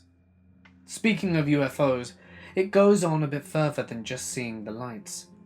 When I was a young kid, I woke up in the middle of the night, in the little farmhouse we lived in, to bright lights outside. They were multicolored and flashing, like police cars, except I seemed to recall they were green as well. I curiously and unafraid walked out of my room and into the living room, the kitchen, and eventually my parents' room. All the while, in all the windows, there were these bright lights. I tried to wake my parents up, but they were sound asleep. I shrugged it off and went to bed, and woke up in the morning. When I brought it up with my parents, they dismissed it as a dream. I accepted that, especially because one odd part of my story, I couldn't wake my father up, and he was a Vietnam vet who normally woke up at the sound of a mosquito farting. This story would have ended there if not for our drunken neighbor. Some years later, when I was a teen, I was talking with the now dead neighbor's granddaughter. The neighbor himself was known as a drunken lout and storyteller of the first order. Anyway, his granddaughter was telling me about how he used to tell these crazy stories, and one day he swore up and down that aliens landed in his field and visited him in the middle of the night. I laughed and said, I think I would have seen that, as our yard is connected to his field. She agreed, saying something like, you and your parents would have noticed a bunch of red, green and blue and white flashing lights in your backyard 10 years ago. To be clear, I am not saying I saw a UFO land near my house. I'm saying I have seen lights that matched the description of the lights on the supposed spaceship reporting to have landed in my unreliable, drunken neighbor's yard. And then there's the big myth of them all. Sasquatch, Bigfoot, whatever you call him. Do I believe he exists? Absolutely.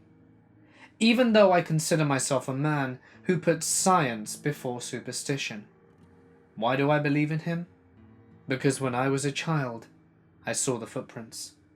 My father even had a plaster cast of one. That was my first encounter. The prints were on the edge of a bed creek, in a small ravine on a piece of wild property my father owned. We found them when surveying the property with a hunter friend. My father insisted it must be Bigfoot, to which the hunter scoffed, and said a man could have made those prints. To demonstrate, this 6'6", 250-pound hunter climbed on a nearby log, took off his boots, and jumped down into the semi-soft ground. His foot size was 12, and made about a half an inch indent into the earth next to the other print. The print was a hand longer than the hunter's, and at least 1.5 inches down. It also had an odd big toe. It was splayed to the side, kind of like a thumb. My dad consulted Charlie for advice. Charlie told him to leave Sasquatch be, and Sasquatch would leave us be. Charlie also told us how he knew when Sasquatch was nearby. Nothing else would be, and sometimes you could smell him. He said that if you could smell Sasquatch, it was time to get the hell out, because he was a hell of a lot closer than you wanted him to be.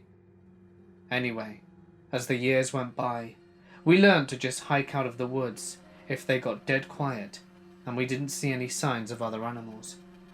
Only twice do I think I smelt him, Both times it was a heavy, musty, almost mouldy odour, like old sweat or wet dog.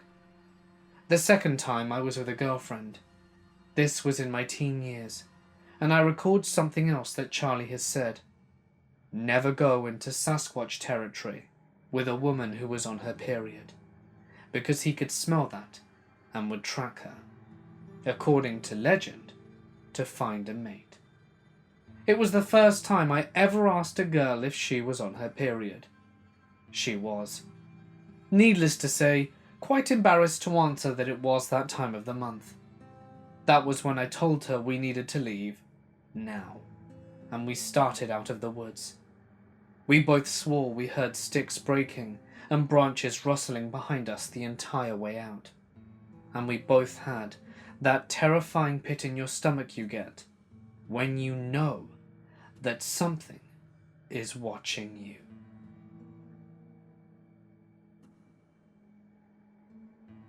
This is a story passed down to me from my late father. He was an avid storyteller, and often told this story when he was drunk, but never when he was sober. This happened to him when he was a young lad, maybe 40 years ago now. He and his girlfriend at the time had gotten into a huge fight and broken up. His friend Jack told him the only way to console him would be to have a night around the campfire in the woods.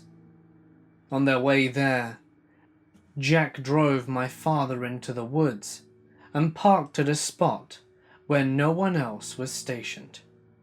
They took their gear in through the darkness and found a spot about 20 minutes away from where they'd left the car. It was quiet and a peaceful night, with the moon shining brightly over their heads, illuminating the canopy of trees above them and the foliage beneath them. Their spot was quite bare, perfect to start a campfire and to set up their tent. They whipped out the beers and started drinking and having general merry conversation.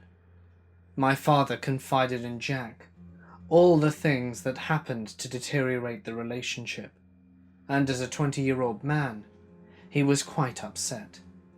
Jack did his best to reassure him, and as the beers kept flowing in, the night seemed to get better, and the thoughts of this girl breaking my father's heart were slowly being washed away by the alcohol. I believe my father said he was around on his 5th beer, although truth be told, he usually does lose count. He said that something was off. That whole evening, they'd been happy by the roaring fire, eating their snacks, drinking their alcohol, with the pleasant little buzz of the forest in the background, the chirps, the noises, the general background hum made from everything in the forest. It was almost like the sound had been turned off. One moment it was there, and the next it was just their voices and the crackling of the fire. It got very creepy, and it seemed as though the world was slightly darker again. They looked around and didn't see anything. There was no cause for concern, not anything immediately apparent anyway.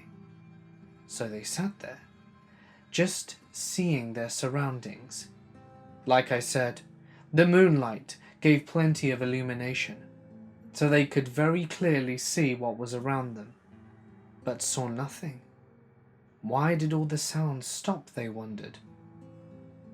They sat there in silence for a little bit, debating whether or not it were important for them to do something, like leave, or if they should just stay, and that the animals are just being weird. Their thought process didn't take all that long. Not long after the sounds had disappeared, did a foul stench appear from nowhere. This was before the movie Shrek came out. No. My father compared it to leaving food to rot out in the sun and then having to take a good old whiff of it from up close. He said the odour was so pungent that it infested their noses and that they wanted to leave straight away. With all the weirdness that was going on, they were starting to get uncomfortable. So my father thanked his friend for making him feel better, and they both agreed to go back to his house to finish off the last few beers and just to have a general chilled night. They started packing everything up when they heard something in the distance. They weren't entirely sure what it was, like a crackling, like twigs snapping. They thought it could be another person. Could another person smell that bad? So they yelled out and asked them to come forward, that they had beer that they'd like to share, and to generally just have a chill night. No one stepped forward. The sounds stopped, and they waited patiently, awaiting a reply. They didn't get one, so they quickly packed up their stuff and started hauling it back to the car. They didn't hear anything on their run back, but just as they were driving away, the headlights illuminated something, what appeared to be eyes in the forest. The eyes, however, were far too high to be a person.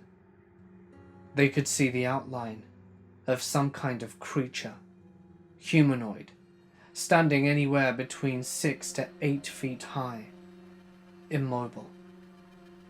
They drove away and tried not to think about it. The reason this incident stuck out in my father's head, it was because he was traumatized from breaking up with his first love, and then this happens on the same night. Talk about bad luck double whammy. He never went into more detail than that, but I always wonder, did my dad have an encounter with the elusive Bigfoot? This experience takes place about 4 years ago at my parents' house. The house has a fairly long driveway that goes down to the mailbox. We live in a wooded area with a forest on both sides of the house and behind as well. On top of that, we live on a dead-end road with only a few houses, so it's quiet, dark, and isolated at night. It was about 10 at night when I was on my way down to get the mail. A few months before this, my mum had told me about strange sounds she heard in the woods behind the house early one morning. She said that she was taking the dog out to go to the bathroom, and she heard what she described as a hooting sound like a monkey in the woods. My mum is one of the most level-headed and down-to-earth people I've ever met. She does not believe in anything paranormal, but she told me that she immediately thought of Bigfoot, and it freaked her out. So fast forward, back to the night of getting to the mail. I get to the end of the driveway, and I hear this sound coming back from the woods down the road, and it's something I've never heard. I've lived here my entire life, and I've heard everything that lives in these woods.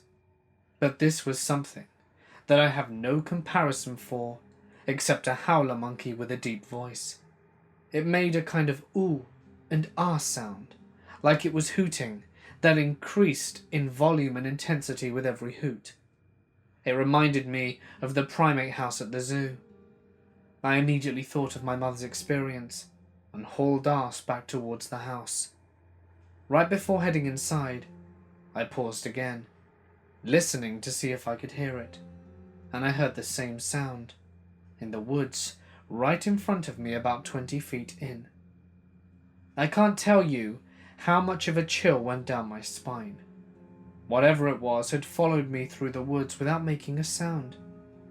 I ran inside to get my brother, who believes in the paranormal, but is skeptical of most stories. I told him to get out here, and that he needed to hear this. You just have to hear it. He rolled his eyes and followed me out. So my brother and I stood in the front of the house, listening to this thing hoot and yell in the woods in front of us. Suddenly, another one answered from across the yard in the woods on the other side of the house, and the trees began shaking in the exact same area. I can't express to you the size of these things just by listening to them. They sounded huge, and the one behind the house was violently shaking the trees. My brother is very stoic and not easily impressed, and he stood there silently with me listening to these two things shouting at each other in the woods, and after several minutes, he quietly said, "What is that?" I whispered back, "I have no idea." My mum later told me that she said it scared the crap out of him. That's the only time I've ever heard this sound, which to me gives it more weight as a strange experience. I've had people try and tell me that I heard 2 owls. I have lived in the woods my entire life, and I've heard owls many times. This was not an owl. I used to enjoy going for early morning walks as the sun came up. I don't do that anymore. A couple of days ago, my grandma told me a story that happened to her. When she was around 8, she lived in a small house with her sisters and parents. It was in the middle of a large field, and it had trees surrounding it towards the back. There was only a narrow dirt road that connected them to the outside world. One night in May of 1964, she and her sisters had went to sleep for the night. She woke about 2 hours after she fell asleep and got the horrible feeling that she was being watched. They had a small window 6 feet up on their wall in the room. She turned and looked at it and saw 2 glowing eyes. She got really scared, so she woke up one of her sisters. Her sister began to freak out, and she hid under the blanket. They sat there until the eyes left the window. The next day, they told their mother about the incident, and she didn't believe them. That was until they investigated the outside. There were enormous footprints leading to the window and then back out into the woods. From that point on, my grandmother and her sister were not allowed to play near the woods. A couple of months later, they heard from a neighbor who lived about 7 miles away. He said he lost a couple of cows. He had no idea where they went. There was no blood or body, and the fence was undamaged. It was almost like something had just carried them away. After she told me about this story, I think she may have had a Bigfoot encounter. In 2007, I was a freshman going on sophomore in college, and my brother Martin was still in high school. We have 2 much younger siblings, so at the time, they were around elementary school age. My parents decided to take a cruise for their 20th wedding anniversary that year. So my brother and I were voluntold to watch my younger brother and sister, Cole and Charlotte. My brother's best friend Christian stayed with us while my parents were gone, and he helped us plan fun activities for the younger siblings. One idea they were particularly excited about was a camping trip, as my family had never been particularly outdoorsy in the past. Their eyes lit up at the prospect of cooking our dinner on an open campfire and fishing in the stream. Since it was early summertime, we had the great luck of warm but not too hot weather and beautiful clear skies for stargazing. Finally, we packed and readied for the somewhat long drive to the mountains. We checked into our campsite before dark, and Cole and Charlotte helped us to set up the tent. It was strange, but there were no other people at the campground, which was unusual for this time of year. Once we finished dinner, the young brother and sister were ready for sleep, so Martin, Christian and I stayed awake a little longer, catching up and getting things ready for the next morning. Suddenly, a white Astrovan pulled up into the camping spot directly next to ours. He had dozens to choose from, but he chose to park right next to us. Oh well, Christian said. "At least we have company now." He called out a quick hello to the new neighbour, but received no reply. I got an uneasy feeling almost immediately, but decided to push it aside and continue to get the fishing poles ready for the morning, and put the food away for the night to ward off bears and wild animals. Over the next hours or so, things started to get weird. The man parked next to us got out of his van to sit at the picnic table with only a small fire.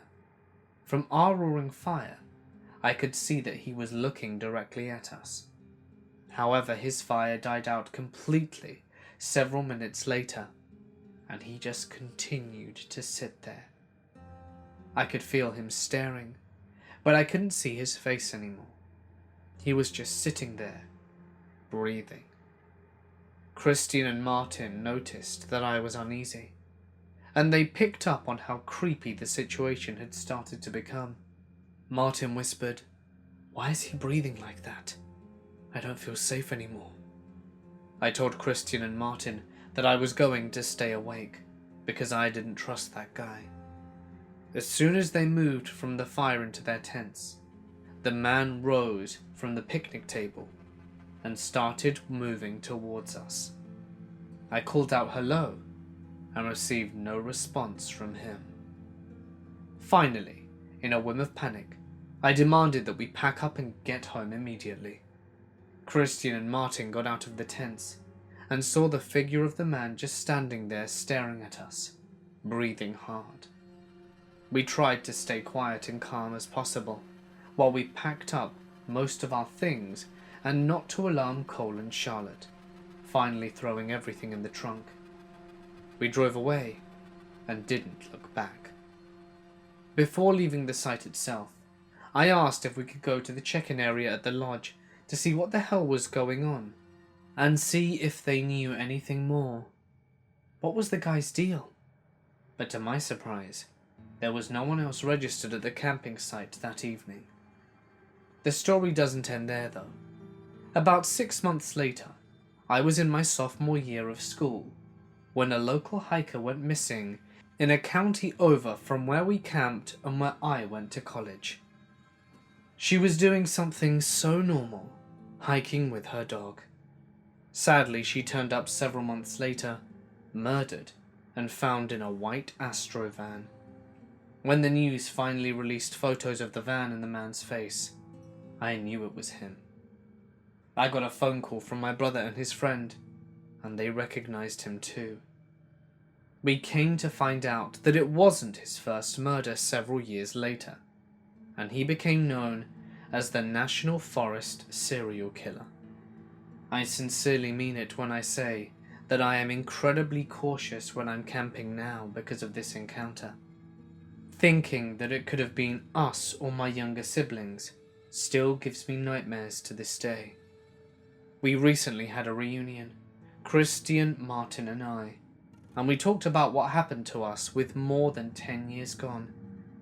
It's amazing we all still remember the details, as they are etched into our memories forever.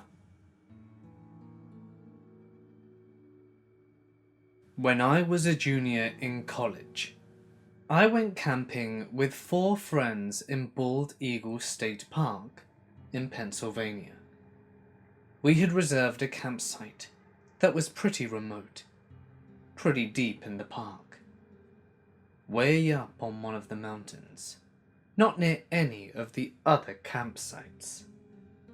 It was located at the end of a narrow dirt road, maybe about 75 feet long, which itself broke off from the main road, which I think was also dirt. There was nothing at the end of that little road except our campsite. We parked at the entrance to the park and spent the day hiking up the site, setting up camp, and then hiking around. We made a fire, made dinner, and turned in. Not long afterwards, we discovered that one of the guys with us snored loudly, like the walls of the tents began to shake snores. Truly deafening stuff. After probably an hour or hour and a half, the rest of us gave up on trying to sleep and climbed out of our tents, leaving our loud friend snoring away in his. My friend at the time was a DJ for our school radio station, and she had a late night show. I think she was on between midnight and 2 a.m. Since we couldn't sleep, we trekked up the main road where the reception was better and where we could actually be able to hear the radio over the snores. When we got to the road, we stood in a loose circle near the entrance to the site. As soon as we stood there, a black pickup truck with its lights off appeared out of the woods and passed by us, very slowly. It was unmarked, not a ranger.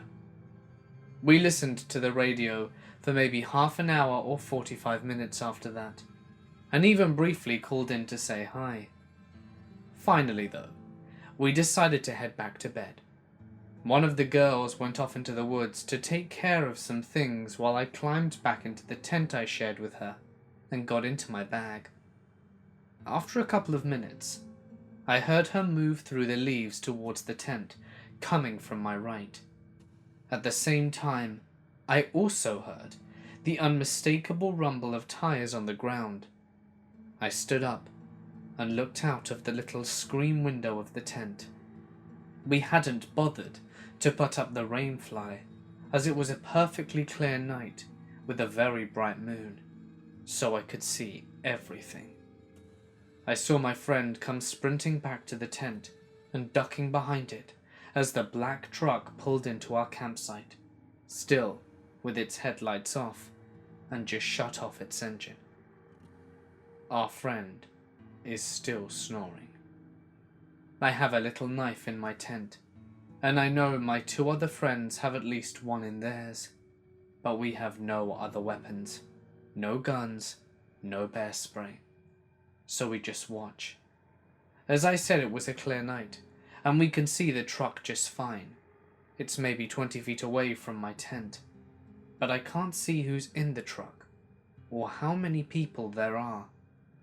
Nothing seems to move inside the truck. I still remember the metallic clunk sound as the engine cools off. I honestly have no idea how long I just watched it. My friend had ducked down behind our tent, and I could hear her breathing that she was terrified, but neither of us said a word. It feels like a really long time went by.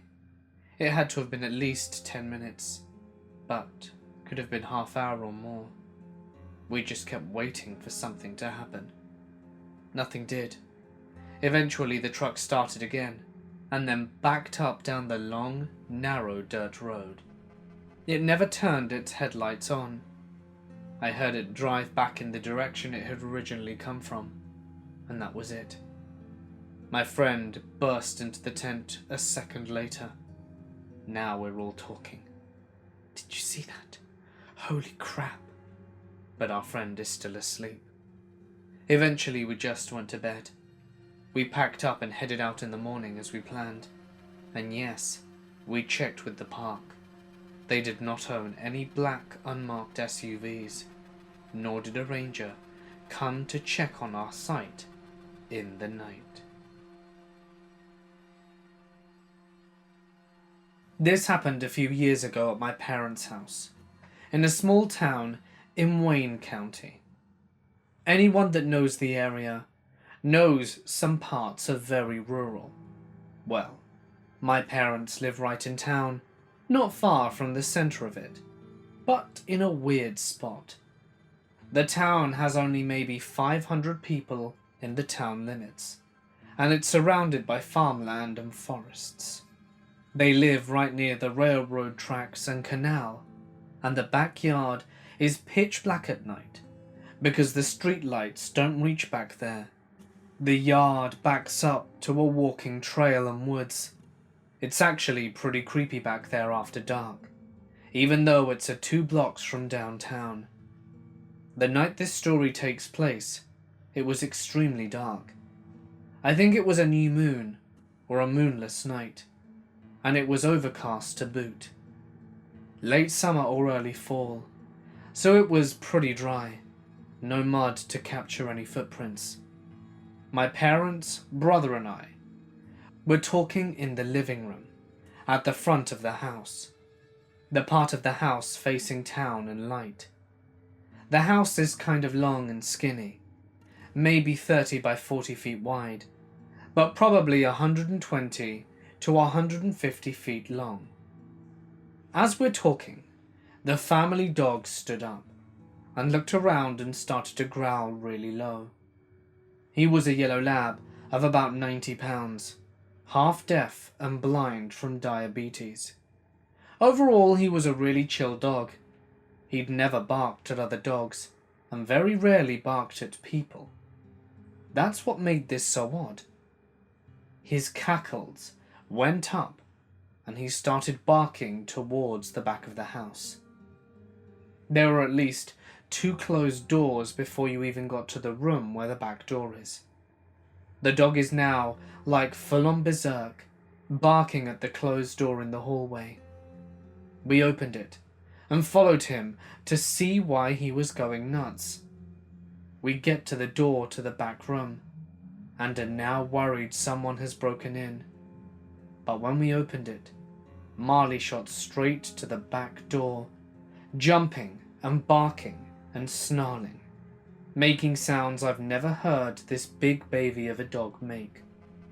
I opened the back door and he tried to bolt out. He was going to attack whoever or whatever was there. Me and my parents step out on the back porch and close Marley inside. He still sounds almost rabid. We wait for a second for our eyes to adjust because the backyard is pitch black. We see a silhouette, maybe 40 or 50 feet away, standing at the edge of the yard right near the railroad tracks access road. Now, to say this was big is an understatement. It was way over 6 feet tall, probably closer to 7.5 or 8, and extremely broad. I'd think it was a potential burglar that we caught sneaking up to the house, if it wasn't so colossal. My parents to this day swear it was a black bear. Officially, according to the DEC, black bears don't live anywhere near this area and haven't for a long time. Also, the size of it would have been a record-sized bear. The reaction of my dog going nuts doesn't seem like what a bear would do. After we had put Marley inside, it just stood there, upright, for about 2 minutes, before we decided it was best to go inside, as the hairs on the back of our necks were standing up. The reason it freaked me out was even at the distance it was at, you could hear it breathe. Deep, raspy breaths.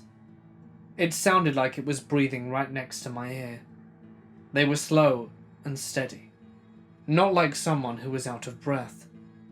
It wasn't like they were trying to make their breath sound loud.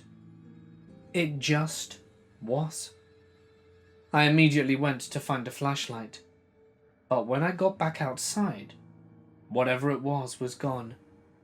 No tracks, no fur, just a huge silhouette that was too big to be a person, but acted unlike any wild animal that I have ever seen. I don't have any kids, so I can't really imagine what it would be like to have one missing. I do have a half coyote dog who used to sneak out of the yard at all times though, Colonel Wallace. So I at least have a general idea of how desperate and helpless it feels to have part of your life suddenly go missing. Like grief, it comes in stages. The denial. I just saw him a moment ago. I'm sure he's around here somewhere. Anger. It's his own fault, bloody idiot. If he gets run over by a car, then I'm getting a turtle next time. Bargaining. Missing posters, posting in local groups and calling every shelter in a 10-mile radius, and so on. Although I'm not sure any mother would ever fully reach the acceptance stage. once they hit depression, it just loops back to denial and starts all over again. That's the feeling I got from reading the advertisement anyway. Timmy Preston, age 7, missing 2 weeks. Last seen in the Jefferson Heights playground. If you have any information on his whereabouts, please contact this number. I never turn the lights off anymore, in case it helps him find his way home. But the house has never been so dark. I'm not old enough to shake like this. Please have mercy on a grieving mother.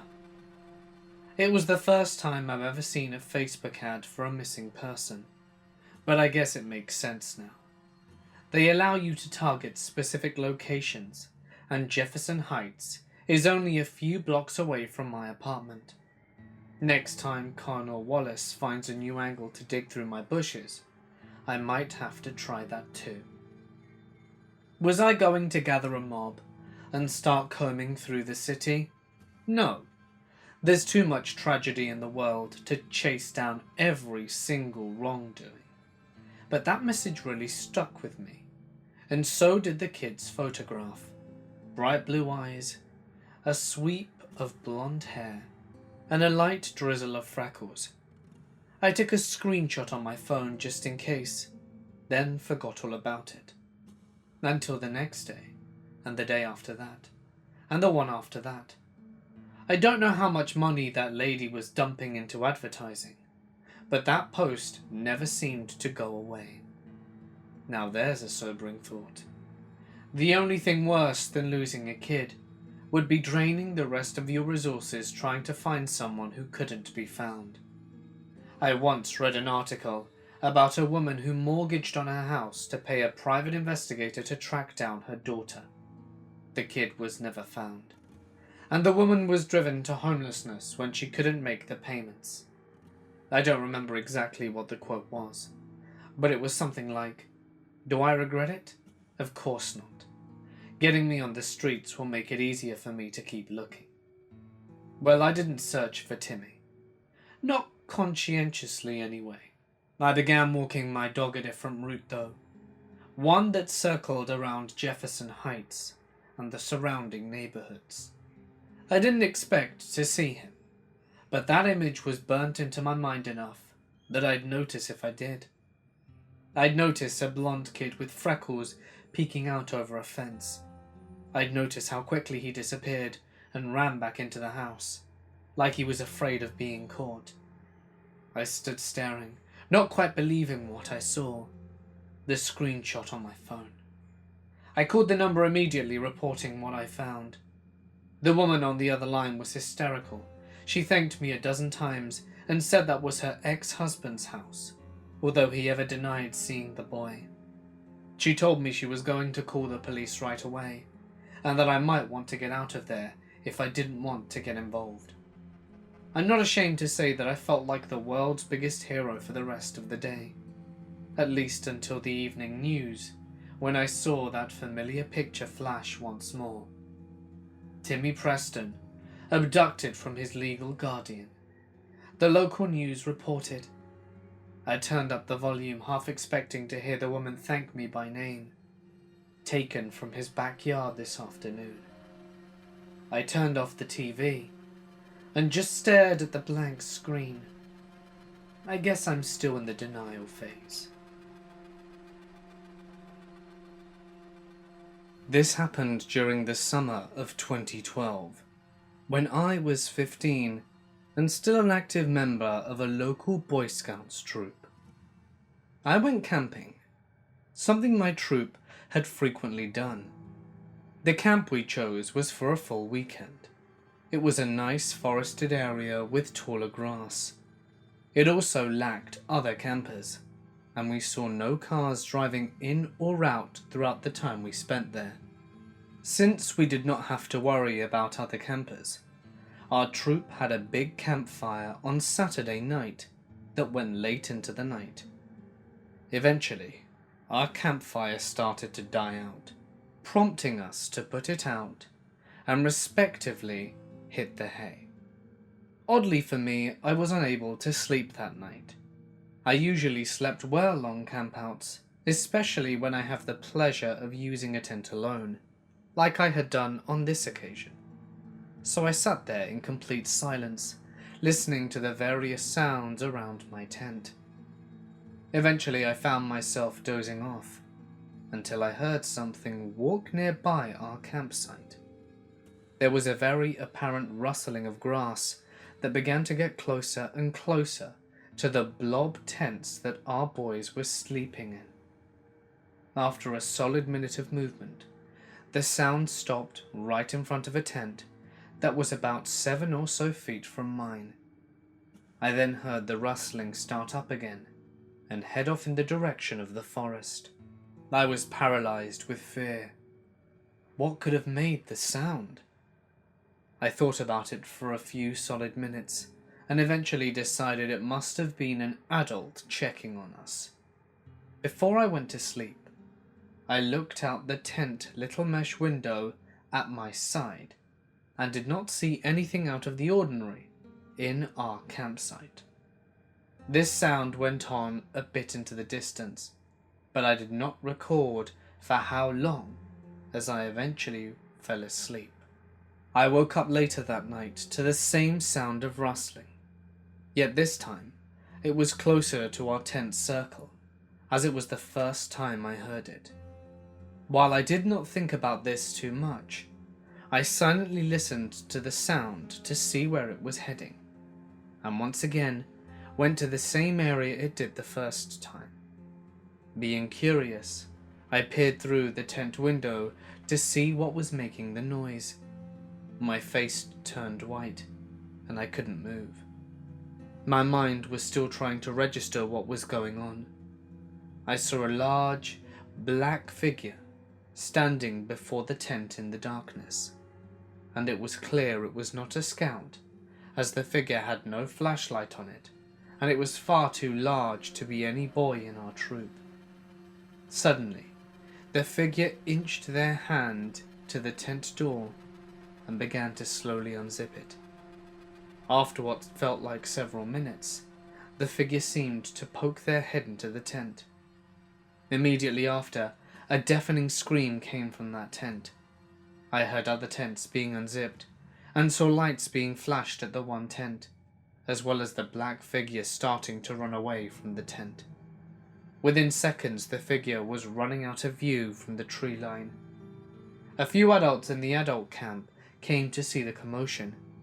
The boys who were in the tent told what they had experienced, and several boys mentioned that they heard the sound of rustling in the grass around our tents throughout the night. Unfortunately, none of the boys were able to get a clear view of the person, except that the figure looked like a man wearing dark clothing. Disturbed, the adults had us moved to the campsite where they were staying at, and 2 adults volunteered to stay awake for the rest of the night, in case the creep returned. The next morning we quickly packed up our stuff and left as soon as possible. We warned the ranger in charge, who called the local sheriff. From what I know, the person was never caught, and our troop never camped there again. It was easily one of the most frightening experiences, and something I would always remember when I went camping during my time as a Boy Scout.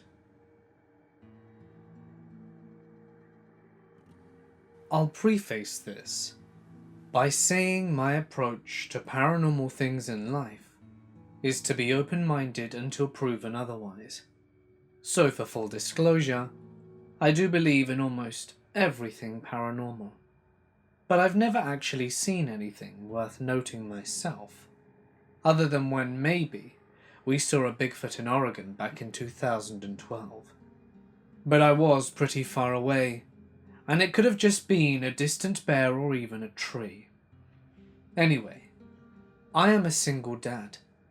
My son was born in 2010. I like to think of myself as a very dedicated father.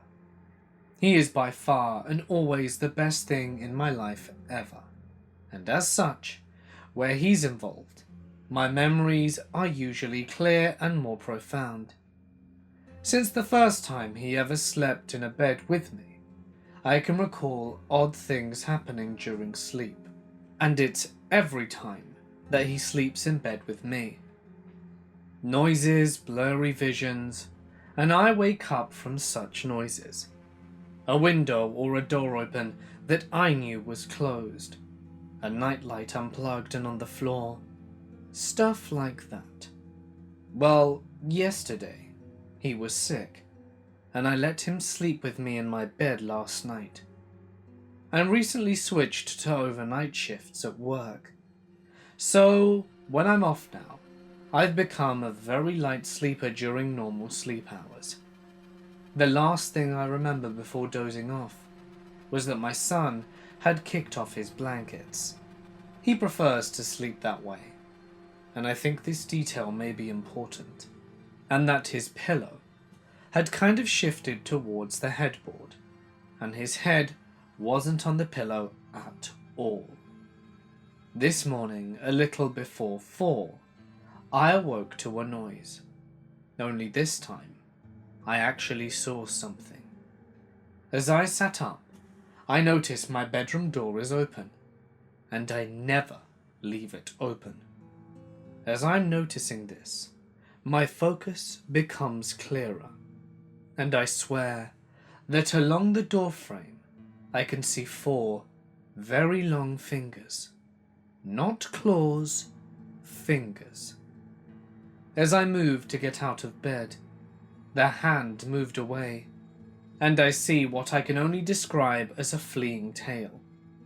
As soon as I get to my door and look into the next room, there is nothing. I searched everywhere. Nothing still. All doors were locked, as were the windows. When I go back to check on my son, the pillow is back perfectly under his head. The blankets were pulled up onto him, and the fever he had broken. He was sleeping peacefully. I have never, including this morning, felt threatened by what I have seen or heard. In contrast, I've probably felt more at ease than I should have in this situation. A couple of notes. I've always had, and still do have, dogs who sleep in the room with me. They never even barked or growled. I do have a history of sleep paralysis, though I can always tell when it's been an episode, just by how terrifying they are. I don't think this is what the situation was. And finally, I don't drink at all, and if I ever do anything, it's maybe smoke a joint when I go camping with my high school buddies. The question is, should I be concerned? Are there such things as sweet cryptids that watch over your children? Does this sound like something any of you have heard? Or is this some sort of subconscious thing I'm experiencing?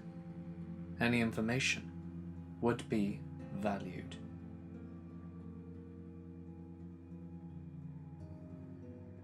It was the first Tuesday of the Pennsylvania deer season, December 3rd, 2013. I've always been an avid hunter, and I would wake up very early in the morning to get into the woods before daylight. I would be in the woods by 4:30 in the morning. Having to hunt on state game lands meant beating other people into the woods to get a decent spot. When I got to the parking area at around 4:15, no one else was there. So I walked into the woods, not using a flashlight, but walking only by moonlight. I walked through a field into the tree line and started on my path to my spot. I came to an intersection in the path. One way went left and down the mountain. The other way went right. I went right because my spot was on the other side. Roughly 50 yards after making the right-hand turn, I smelled what I can only describe as hot garbage. It hit me in the face. Hot dumpster juice in the middle of August. So I stopped dead, turned on my flashlight, expecting to see piles and piles of garbage. Nothing. No garbage. Nothing dead. Just hot garbage smell. Keep in mind this is in December. It's cold out. High 20s to low 30s. So even if there was garbage, it shouldn't smell that bad. So I kind of thought nothing of it. I followed the path to my spot, which was down over the ridge from the garbage smell. Roughly maybe 40 feet down, that leads into a grass field where I would sit. I set up my seat, get settled in for about 2 minutes. That's when rocks started coming down the ridge. The first rock startled me, causing me to turn on my light again, scanning the field, hoping to see eye reflection of a deer, but nothing was there. I sat back down. Another rock comes down the ridge. This time I stand up and go out into the grass field with flashlight and the pistol that I carry while hunting. I scanned again. Nothing. And purposely waited in the field for about 5 minutes. Now I'm getting angry, assuming another hunter is messing with me because I'm in their spot. I sit down again. The third rock, sounding larger than the others, comes tumbling down the ridge. I don't get up this time. Not 2 minutes after that, another rock, not tumbled, but sounded as though it were thrown off the ridge and landed in the field. Screw it. I'm pissed. I gathered up my gear and started back up the trail to the ridge. I get on top of the ridge, scanning with my light the whole time. Nothing. No eyes. No other hunter. I get to the spot where I smelled the hot garbage. Nothing. The smell is gone. Finally, it clicked in my head. It may have not been another person. Possibly something else. I've heard other stories of people's Bigfoot experiences, a lot of which remark on how bad the smell is. Screw that. I all but ran out of the woods, and to top it all off, no other vehicles were in the parking area when I got out of the woods. This took place in Pennsylvania State Game Lands 229, outside of Tremont, in Schuylkill country.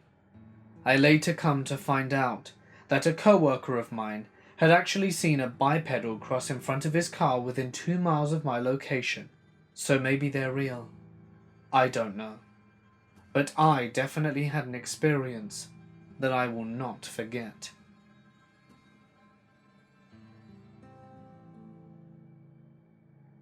The scariest thing that's ever happened to me was the following. I often suffer from sleep paralysis. If you don't know what it is, from my understanding, it's when you suddenly wake up from REM sleep, the dreaming part, and your brain hasn't quite connected back your body, so you can't move, but you're awake. It's often accompanied by the feeling of something in the room with you. I believe it's also triggered by stress. The first time I had it, I had woken up lying on my stomach, and I had thought the door to my room had opened, and someone had been standing there. At first I thought it was my dad, but then as this person stood there watching me from the doorway, I realized it wasn't my dad. I had a small collection of knives I had picked up from different parts of the world, and one of them was right by my bed. But when I couldn't reach out to grab it, I realized what was happening, and it wasn't so scary. Another time it happened was when I was in a new room in my old house's basement. When I woke up, I couldn't place exactly what woke me up, but after a moment I couldn't sense anything. I don't exactly know how to describe it, how I could sense it. I couldn't see anything, smell anything, or hear anything, but I knew that there was something in there on the ceiling, some sort of creature that was half snake, half man, that was slithering on the ceiling, and I could sense it watching me. That was kind of scary. But when I came out, it just vanished from my senses, and everything was normal. A few months ago I had the scariest moment of my life. I woke up as my blackout curtains shifted a little bit, letting in more light into the room. Not a big deal. There's a vent underneath it, and I'm super sensitive to light when I'm sleeping, and it shifted back almost immediately. Just a little light will wake me up. But then I heard a voice say, "Ah, the dark." I tried to turn towards it, but I couldn't move. But as soon as I tried, I felt something jump on top of me. It was kneeling on my right arm, and pinned my other arm, and it started choking me, and shaking me, and shouting in my ear, "The darkness will be eternal. The light will never come forth." Just over and over. I have no idea how long this lasted. I was absolutely terrified. There was even enough light that I could see everything in the room. But I couldn't see what was on top of me, even though I can feel this thing breathing on my ear as it's shouting, and I can feel its hand grabbing my throat and other arm. I couldn't even shout for help. All that was coming out of my own throat were just groans and gasps that I could barely make out myself.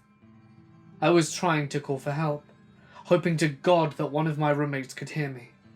Eventually I just said, "Jesus." Only I couldn't say that many syllables at once, so it was more like, "Jesus." And then nothing. I could move again, and I could sit up. Running to the light switch, flipping on all the lights, and opening the blackout curtains. It was suddenly just over, but it took some time for my heart to calm down. It took me an hour for me to make myself believe it was just sleep paralysis, and go back to sleep. The next day I told everyone what happened, trying to turn it into just another story, so that it wouldn't be such a big deal anymore.